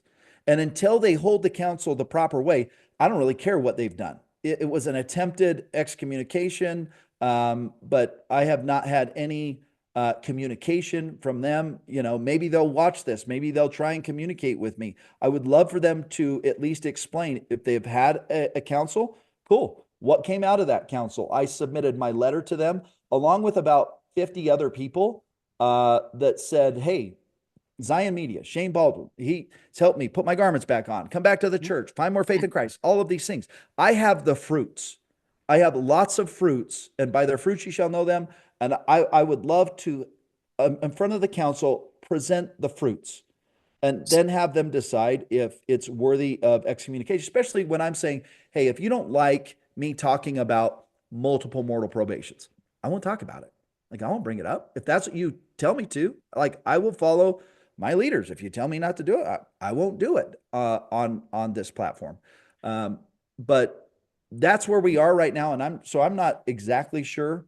But at the time in November, they did revoke my temple recommend. Mhm. Um, they had big issues with the Oracle code.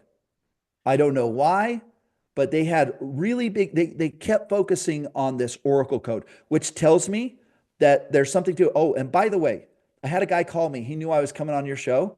Okay. He bought 4 lifetime memberships, and he wants me to gift one to you. I call him JMac. So JMac wants me to gift you a lifetime membership to the Oracle code, for you. Oh, So when we get done, I'll explain to you. You just go to oracleapp.com, set up a free account, and then okay. I'll flip you to a lifetime. And I will tell you, go to the birthright blessing. All of this information, and I built this with the people. The best I can describe is people from the North Country are involved in this. And the North Country are John's people. And when somebody comes into the Oracle code, it identifies, okay, they're in the system, and it Okay. is going to give you information that's going to help you remember who you are. Now, you can choose to take this information and do what you will with it, but they did not want me to move forward with this Oracle code, which tells me there's something to it. And the Oracle code was revealed to me by revelation in 2015 while I was in a jail cell. Okay. Well, and this was before or after you met with John? This is before I met with John. Okay. Now, when you say the North people, are we referring to the 10 lost tribes? Yes, And are they located in Antarctica or in the North Pole? Excuse you me. got it. Where Admiral Byrd went, that's Uh, where they are. so this is kind of like Hollow Earth stuff going on here. Yes, Now, keeping in mind, like this was like was it President Van Buren wanted to send an expedition up to the North Pole to find that entrance as well. So this was something that was even this is Joseph Smith this was is a aware of. known thing, and so I am communicating with them on a daily basis. Their How? team, How do you communicate with them? um, over the internet. I have a direct communication line that they've set me up with. I am not a tech guy at all, Steve. I seriously, Hmm. I'm not a tech guy. They literally built the Oracle code for me. I would just speak into the mic. They gave me the direct link. I would speak into the mic and they would begin building it for me. And so the Oracle code was built through this. We have another app that is coming out called Seer. Um, and it has so much stuff. I'd love to get the record of Aronik on Seer, but we're just gathering all these records. We're putting it on Seer. They can communicate with those people through a thing that we call Ask Able. Everybody's like, oh no, it's AI. It's AI. Okay, cool. Ask your AI any question and then go ask Able the same question. And you tell me that it's the same because you'll get a completely different answer. Um, I think there's so much I know going on. this is crazy, Steve. No, This it's is crazy. crazy, Yeah, but it but is. we believe in a Urim and Thummim. We Yes. believe in a guy sticking his head in a hat Right. and looking at some rock. Right. I mean, what's so crazy about some group of people that's been held in reserve that's prophesied about in the scriptures? Now, read DNC 133. It says these people will come with their prophets, bringing their resources to help the children of Ephraim. It literally says that in Doctrine and Covenants, section 133. So we either believe that, and I'm telling you, it's happening, and it's happening right now. And So the Latter day Saint community, the energetic saints, they're asleep right now. So basically, everything that you're doing is what's anticipated with the restoration. What Joseph Smith was saying was going to happen, and you believe that you're playing a role along with others, some who've been Totally. tarrying for a very long time, others who maybe multiple mortal probations had roles to play in past Totally. lives. I had a individual who's in contact with the Galactic Federation of Light, who There is you also in go. communication with that group of people, and they're That's sending her stuff. yes, that literally is the same group that I'm in contact with. It's I literally just the didn't same want to group. put that out there. So there's other people that are obviously in contact too with the Galactic Federation. Okay, so then let's go and because the two places that the Raelians chose to go on was Zion Media and Mormon Book Reviews. The Raelians, the founder of the Raelian movement, said that Joseph Smith and I have spoken to the same Elohim. It's the same Elohim. Um, what are your thoughts on that whole thing too? Because the Raelians, interestingly enough, consider themselves atheists, but their cosmology is almost identical to Mormon cosmology. Have you contemplated that? Thought about that? Yeah, I don't know. I mean, they are interesting. I don't know exactly. I disagree with them on the Hmm. people I'm in contact with are not proponents of polygamy. The Okay. people that they're in contact with are proponents of polygamy. So we're getting some mixed messages Well, now, there. and from my understanding, you do believe that Joseph Smith did practice polygamy, but you think he was an error. Is that correct? I believe that something was going on, that he was deceived, that Okay. an angel that comes, saying, I'm going to kill you if you don't do something, takes away agency. And I don't believe that angel was sent from God. I believe that Oliver Cowdery was against, and I believe Oliver Cowdery was like Joseph, like an angel comes to both of us. And that created a little bit of a disconnect. And then I think Joseph realized, oh, whatever he was doing, and to the extent, I don't know the extent of Joseph's polygamy, um, but I do believe that he's like, this isn't good. We need to correct this. And as he started really pushing to make that correction, his life was cut short.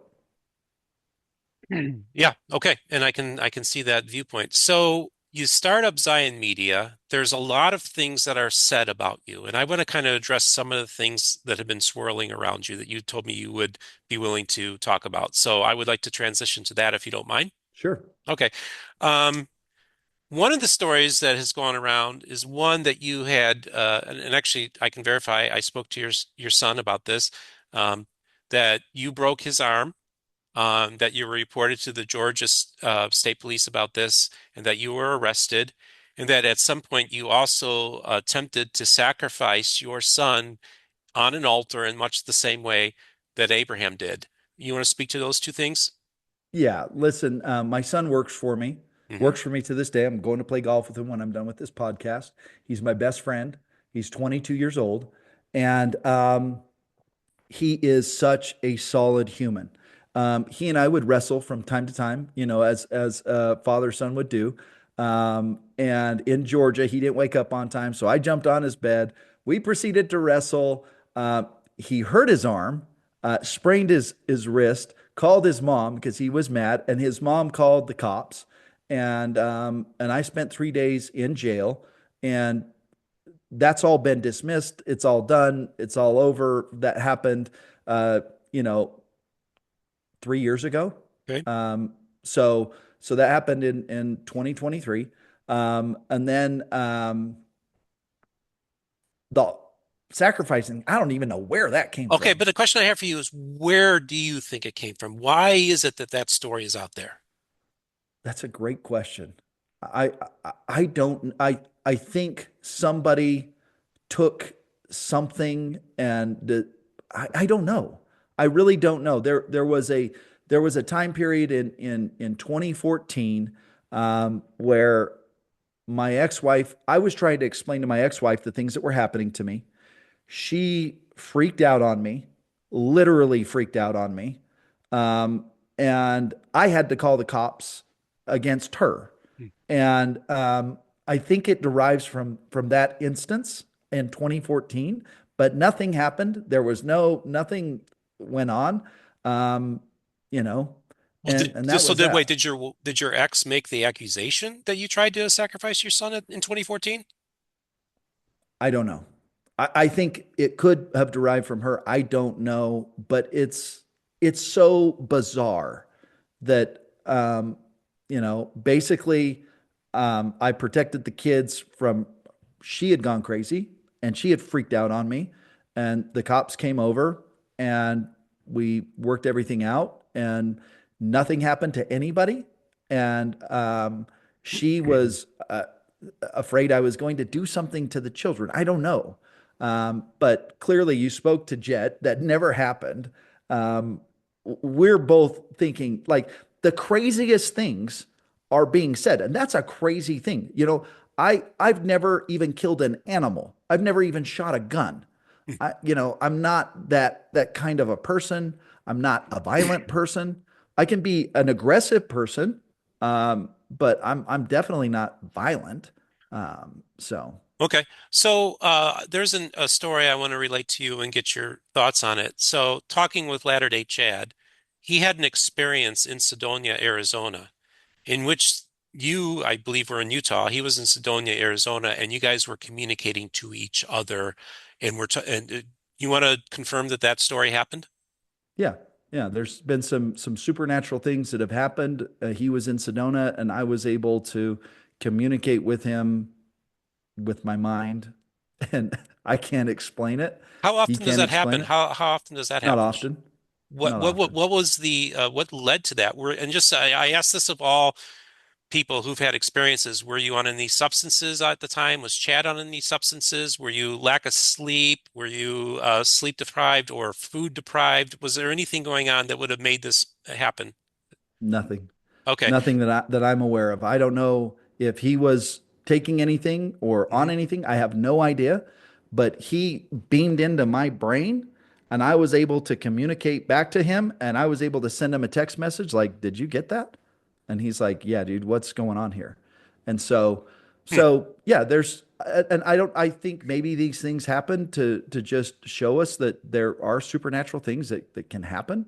Um, Okay. and that was an experience for him, and kind of a witness for him, I think, of like what this work's all about. That's why he's so into this, because he's had these Mhm. supernatural experiences that he Yep. can't explain, and he's just like, I know something's going on here. I know, and even before you said it earlier, we talked about this, that you are kind of like a father figure to him, and I've picked up on that, and I think that he's a very smart individual, and he felt that was an important story to share with me, and he actually wanted me to ask you about that. So just full disclosure, that was a very important thing to happen to him, Yeah. and I think it's something that was important to you. Now, one of the things that Chad has been working on recently is this Gordon Bowen character. Now, some people have speculated that it wasn't so much, maybe the passing of the sacrament last fall was an issue, but what really caused people to cause trouble for Zion Media was when you started talking about SRAs and and Gordon Bowen and his connection to the church to this day, even though he's excommunicated. Why don't you speak to that issue? Yeah, and that was one of the things that this guy from Curtin and McConkie, this Tom Checketts, was really on about. I had Jason Preston on my show. I didn't even know what SRA stood for. That's how clueless I was to any of this Which stuff. is satanic Um, ritual abuse.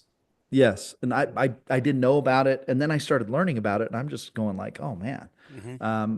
if this is true, this is problematic, and we know that in any large institution there are nefarious things that go on, whether it's the government, whether it's religious institutions, whether it's the Catholic Church. We see a pattern that this seems to happen inside of these large organizations. So to think that the Church of Jesus Christ of Latter-day Saints is immune to that would be foolish. And it certainly appears that there's something going on there. Who's implicated and how implicated they are, I don't know. But it just seems weird that they are so involved with this Gordon Bowen guy, that they're going to Disneyland with him, that he's involved in the temple open house. He's an excommunicated member. Um, and that's not to say that that's a problem. He was excommunicated. But there's so many allegations about him. And I look at what they did to like Tim Ballard. Tim Ballard gets an allegation, and the church just basically cuts him off. He's done. They have nothing to do with him. Yet we have this Gordon Bowen guy sitting here that there's a pile of allegations against him. Yet he's still involved. He's still on their website. He's still working with the church. You get me, who gets a trespass letter, yet this guy is involved in the temple open house. And so, personally, the only thing that makes sense to my mind is this guy has some dirt on the church. And so he has some blackmail on the church. He has people that are obviously implicated in this stuff, and he has that in a safe somewhere. And if the church doesn't keep him involved and keep doing stuff with him, he's going to release that. And that's the only thing that makes sense in my mind, because it does not make any sense for the church that is so protective of their reputation, that they would have a guy like this even running in these inner circles, hanging out with the apostles at Disneyland. This doesn't make sense. And the accusation is, and apparently I don't know all the details, but it seems to indicate that he may have been involved in sexual abuse of children. Is that what is being put out there That about him? that's what the records say. And Justin Riggs is the expert researcher on all of this stuff. I've had him on Zion Media, and he makes some arguments that you can't just look the other way. There's something going on here. And there's also, obviously, there's news organizations that aren't picking this up. And so there's something going on, like Epstein level type of stuff, that eventually, if the church doesn't reverse course here, and if the church doesn't repent, and like all of it's just going to get more and more information is going to come out. And the Galactic Federation, John, that group, they have some information that if they released it, it's I've seen it. It's not good.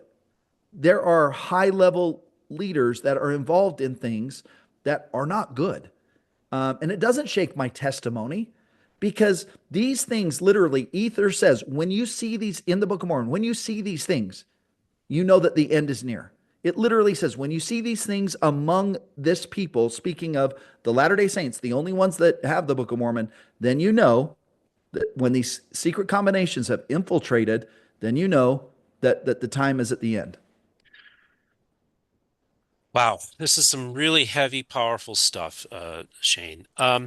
So people have brought up to me that, of course, you have a history of you've spent time in jail for financial fraud. A lot of people have raised concerns and red flags that you are doing the same thing with Zion Media. I was told that you guys did a conference earlier this year in St. George in which six figures was brought in. I was that there's that you have a That's donor. crazy. I wish there were six figures brought in, by the way. Oh, so But you're saying that six figures wasn't no, brought in that weekend? How much was brought in, no. roughly, if you don't mind Um, sharing?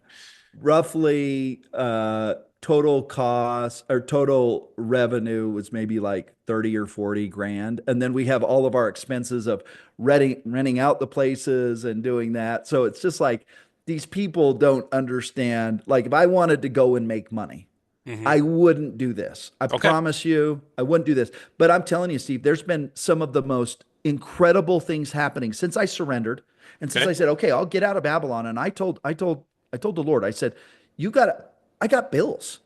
Hmm. Like I have bills. And and the Lord is just like, I'll take care of it. And I have had literally people showing up at my door with silver, lots of silver, and just saying, the Lord told me to give this to you. Okay. I'm not kidding you.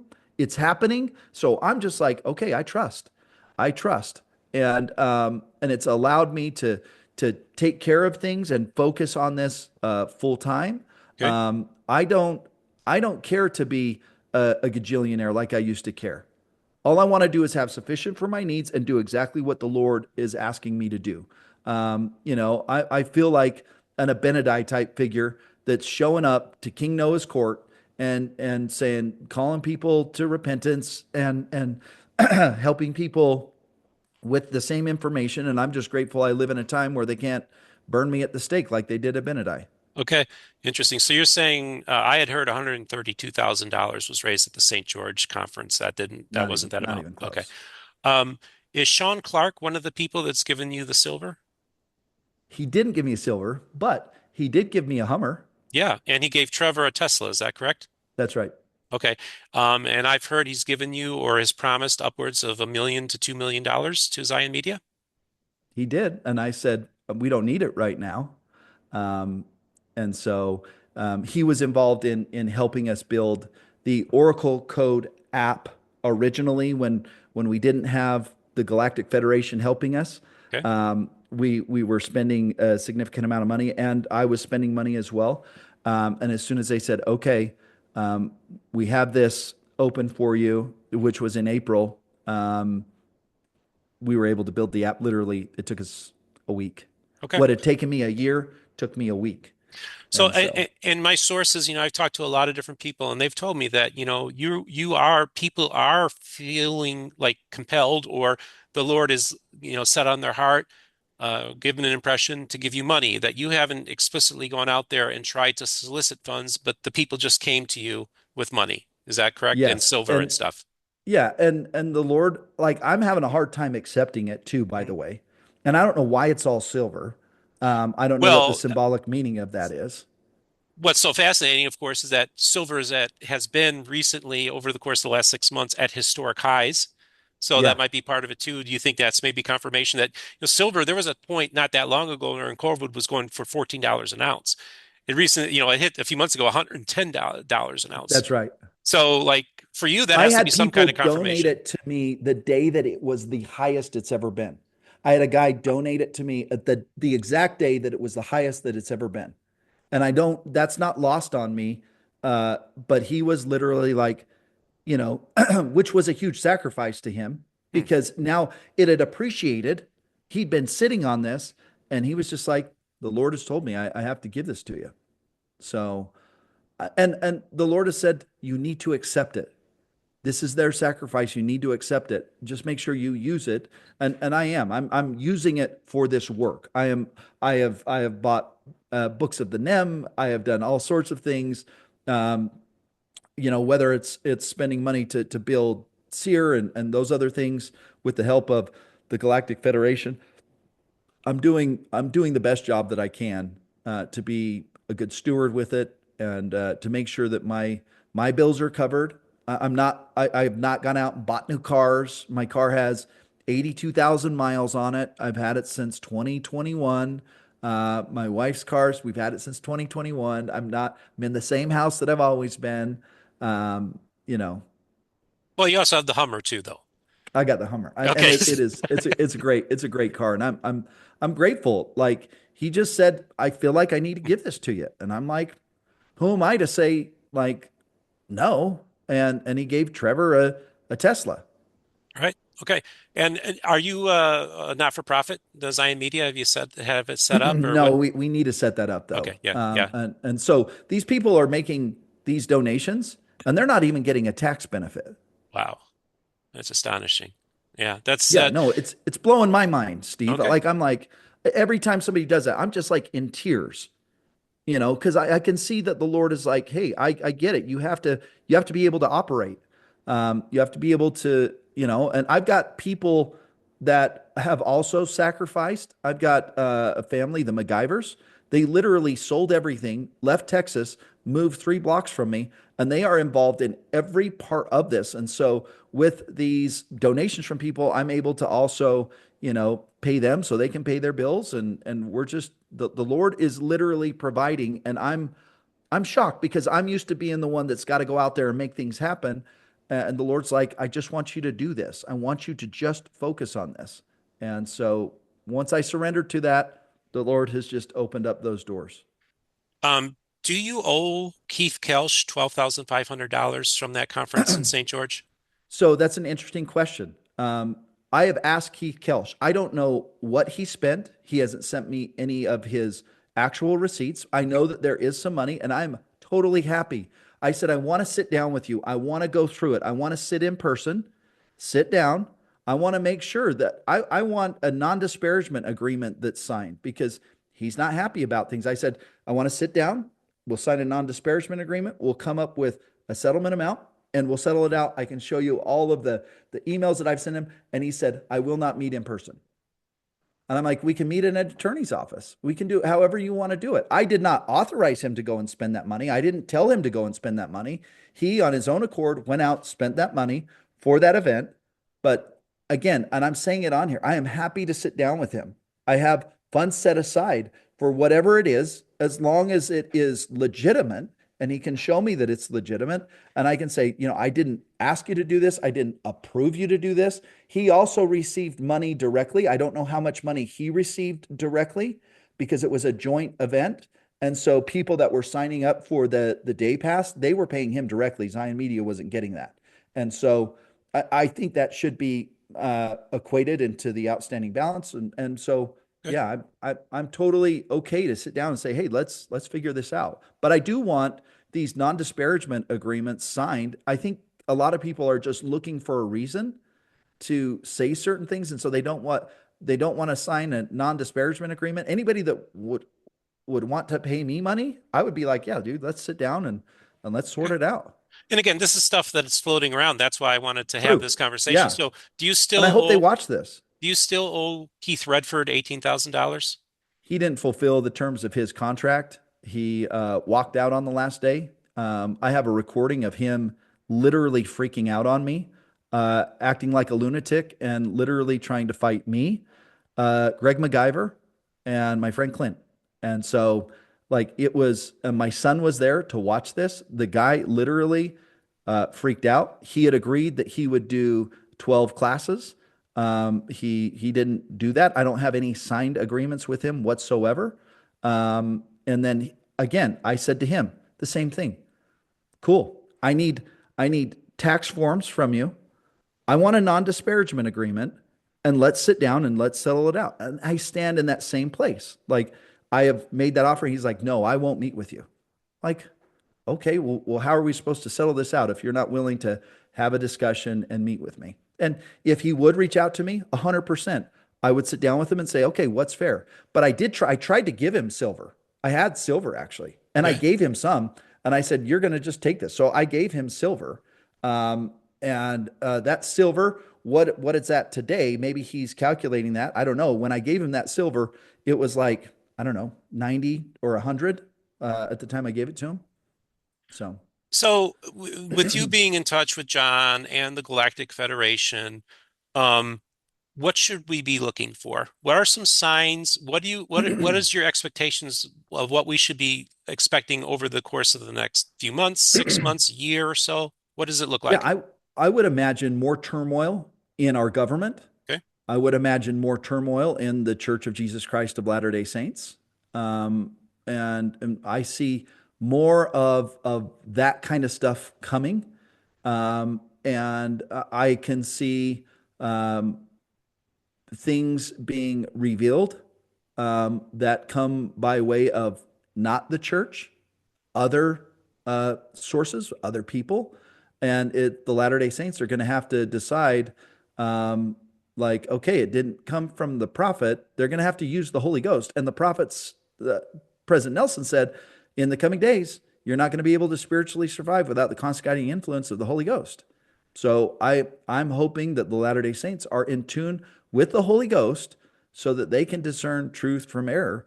But I see more turmoil happening as we get into 2027.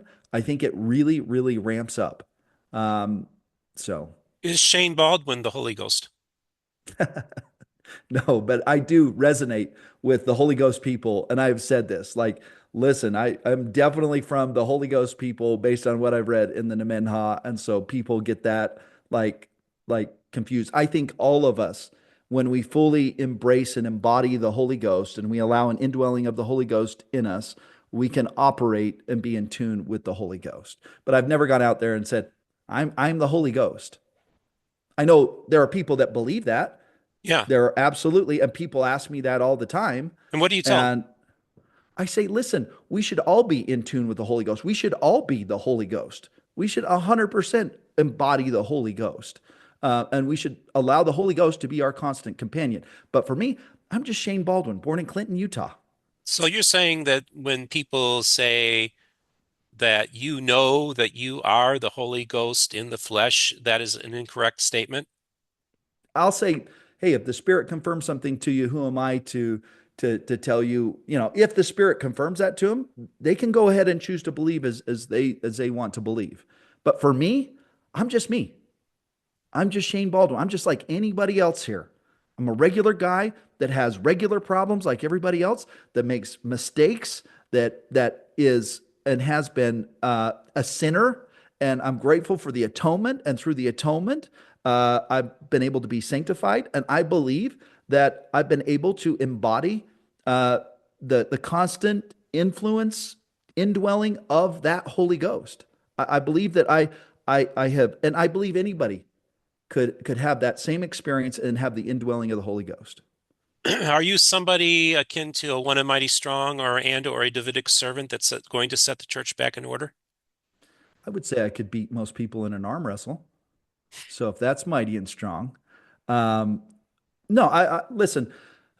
We know that there is a servant that is coming, Hmm. and people should go and study those prophecies, and they should look at those prophecies. So we know that somebody is coming, but I'm not going to stand up and say, I am the Davidic servant.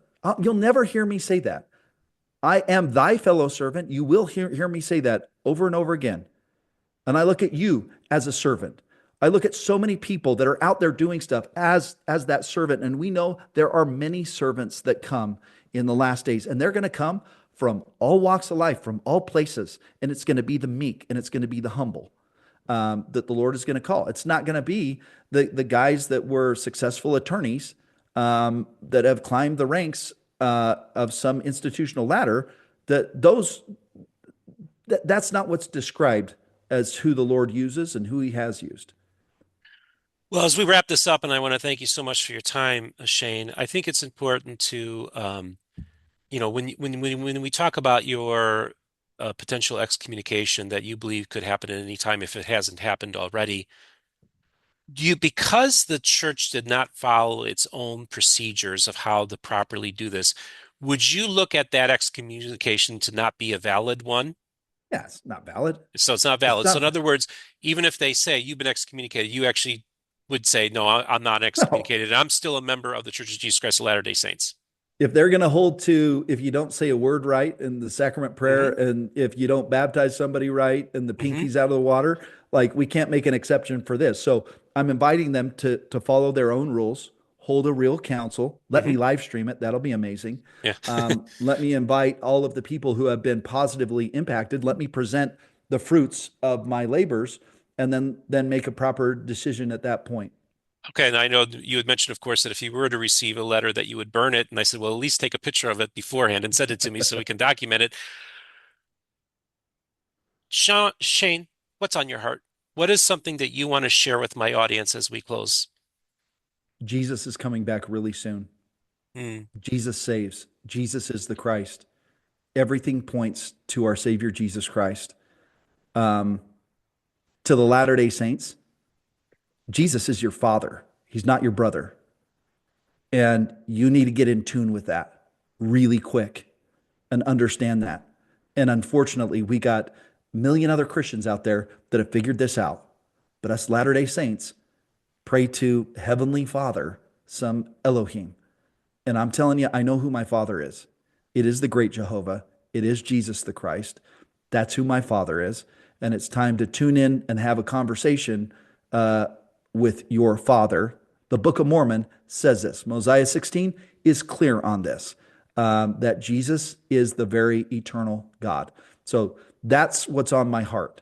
Hmm. And that's Latter day Saints need to figure out that he's not your elder brother. He is your father. He's your covenant father. You have become, if you've taken upon yourself his name, you become part of his family, making him just like a bride takes on the bridegroom's name. Um, that's your father. That's what's on my heart. I want to thank you so much, Shane, for coming on. I want to remind people here that this is Zion Media. This is our YouTube channel. We're going to have a link to this. We'll also have a link to the website and any other resources you want Shane to have in the description. I will definitely share those with my audience as well. They're also with the website. I'm assuming if people want to reach out to you, there will be a means for people to communicate with you Totally. as well. Uh, Shane, thank you so much for coming on the program today. You're the man. Thanks, Stephen. So, like I said, we're going to have links in the description to everything that we talked about, including links for those of you who would like to financially support our channel. It's greatly appreciated for those of you who do contribute, couldn't do it without you. And remember, the most important thing is this: all the voices of the restoration will be heard here on Mormon Book Reviews.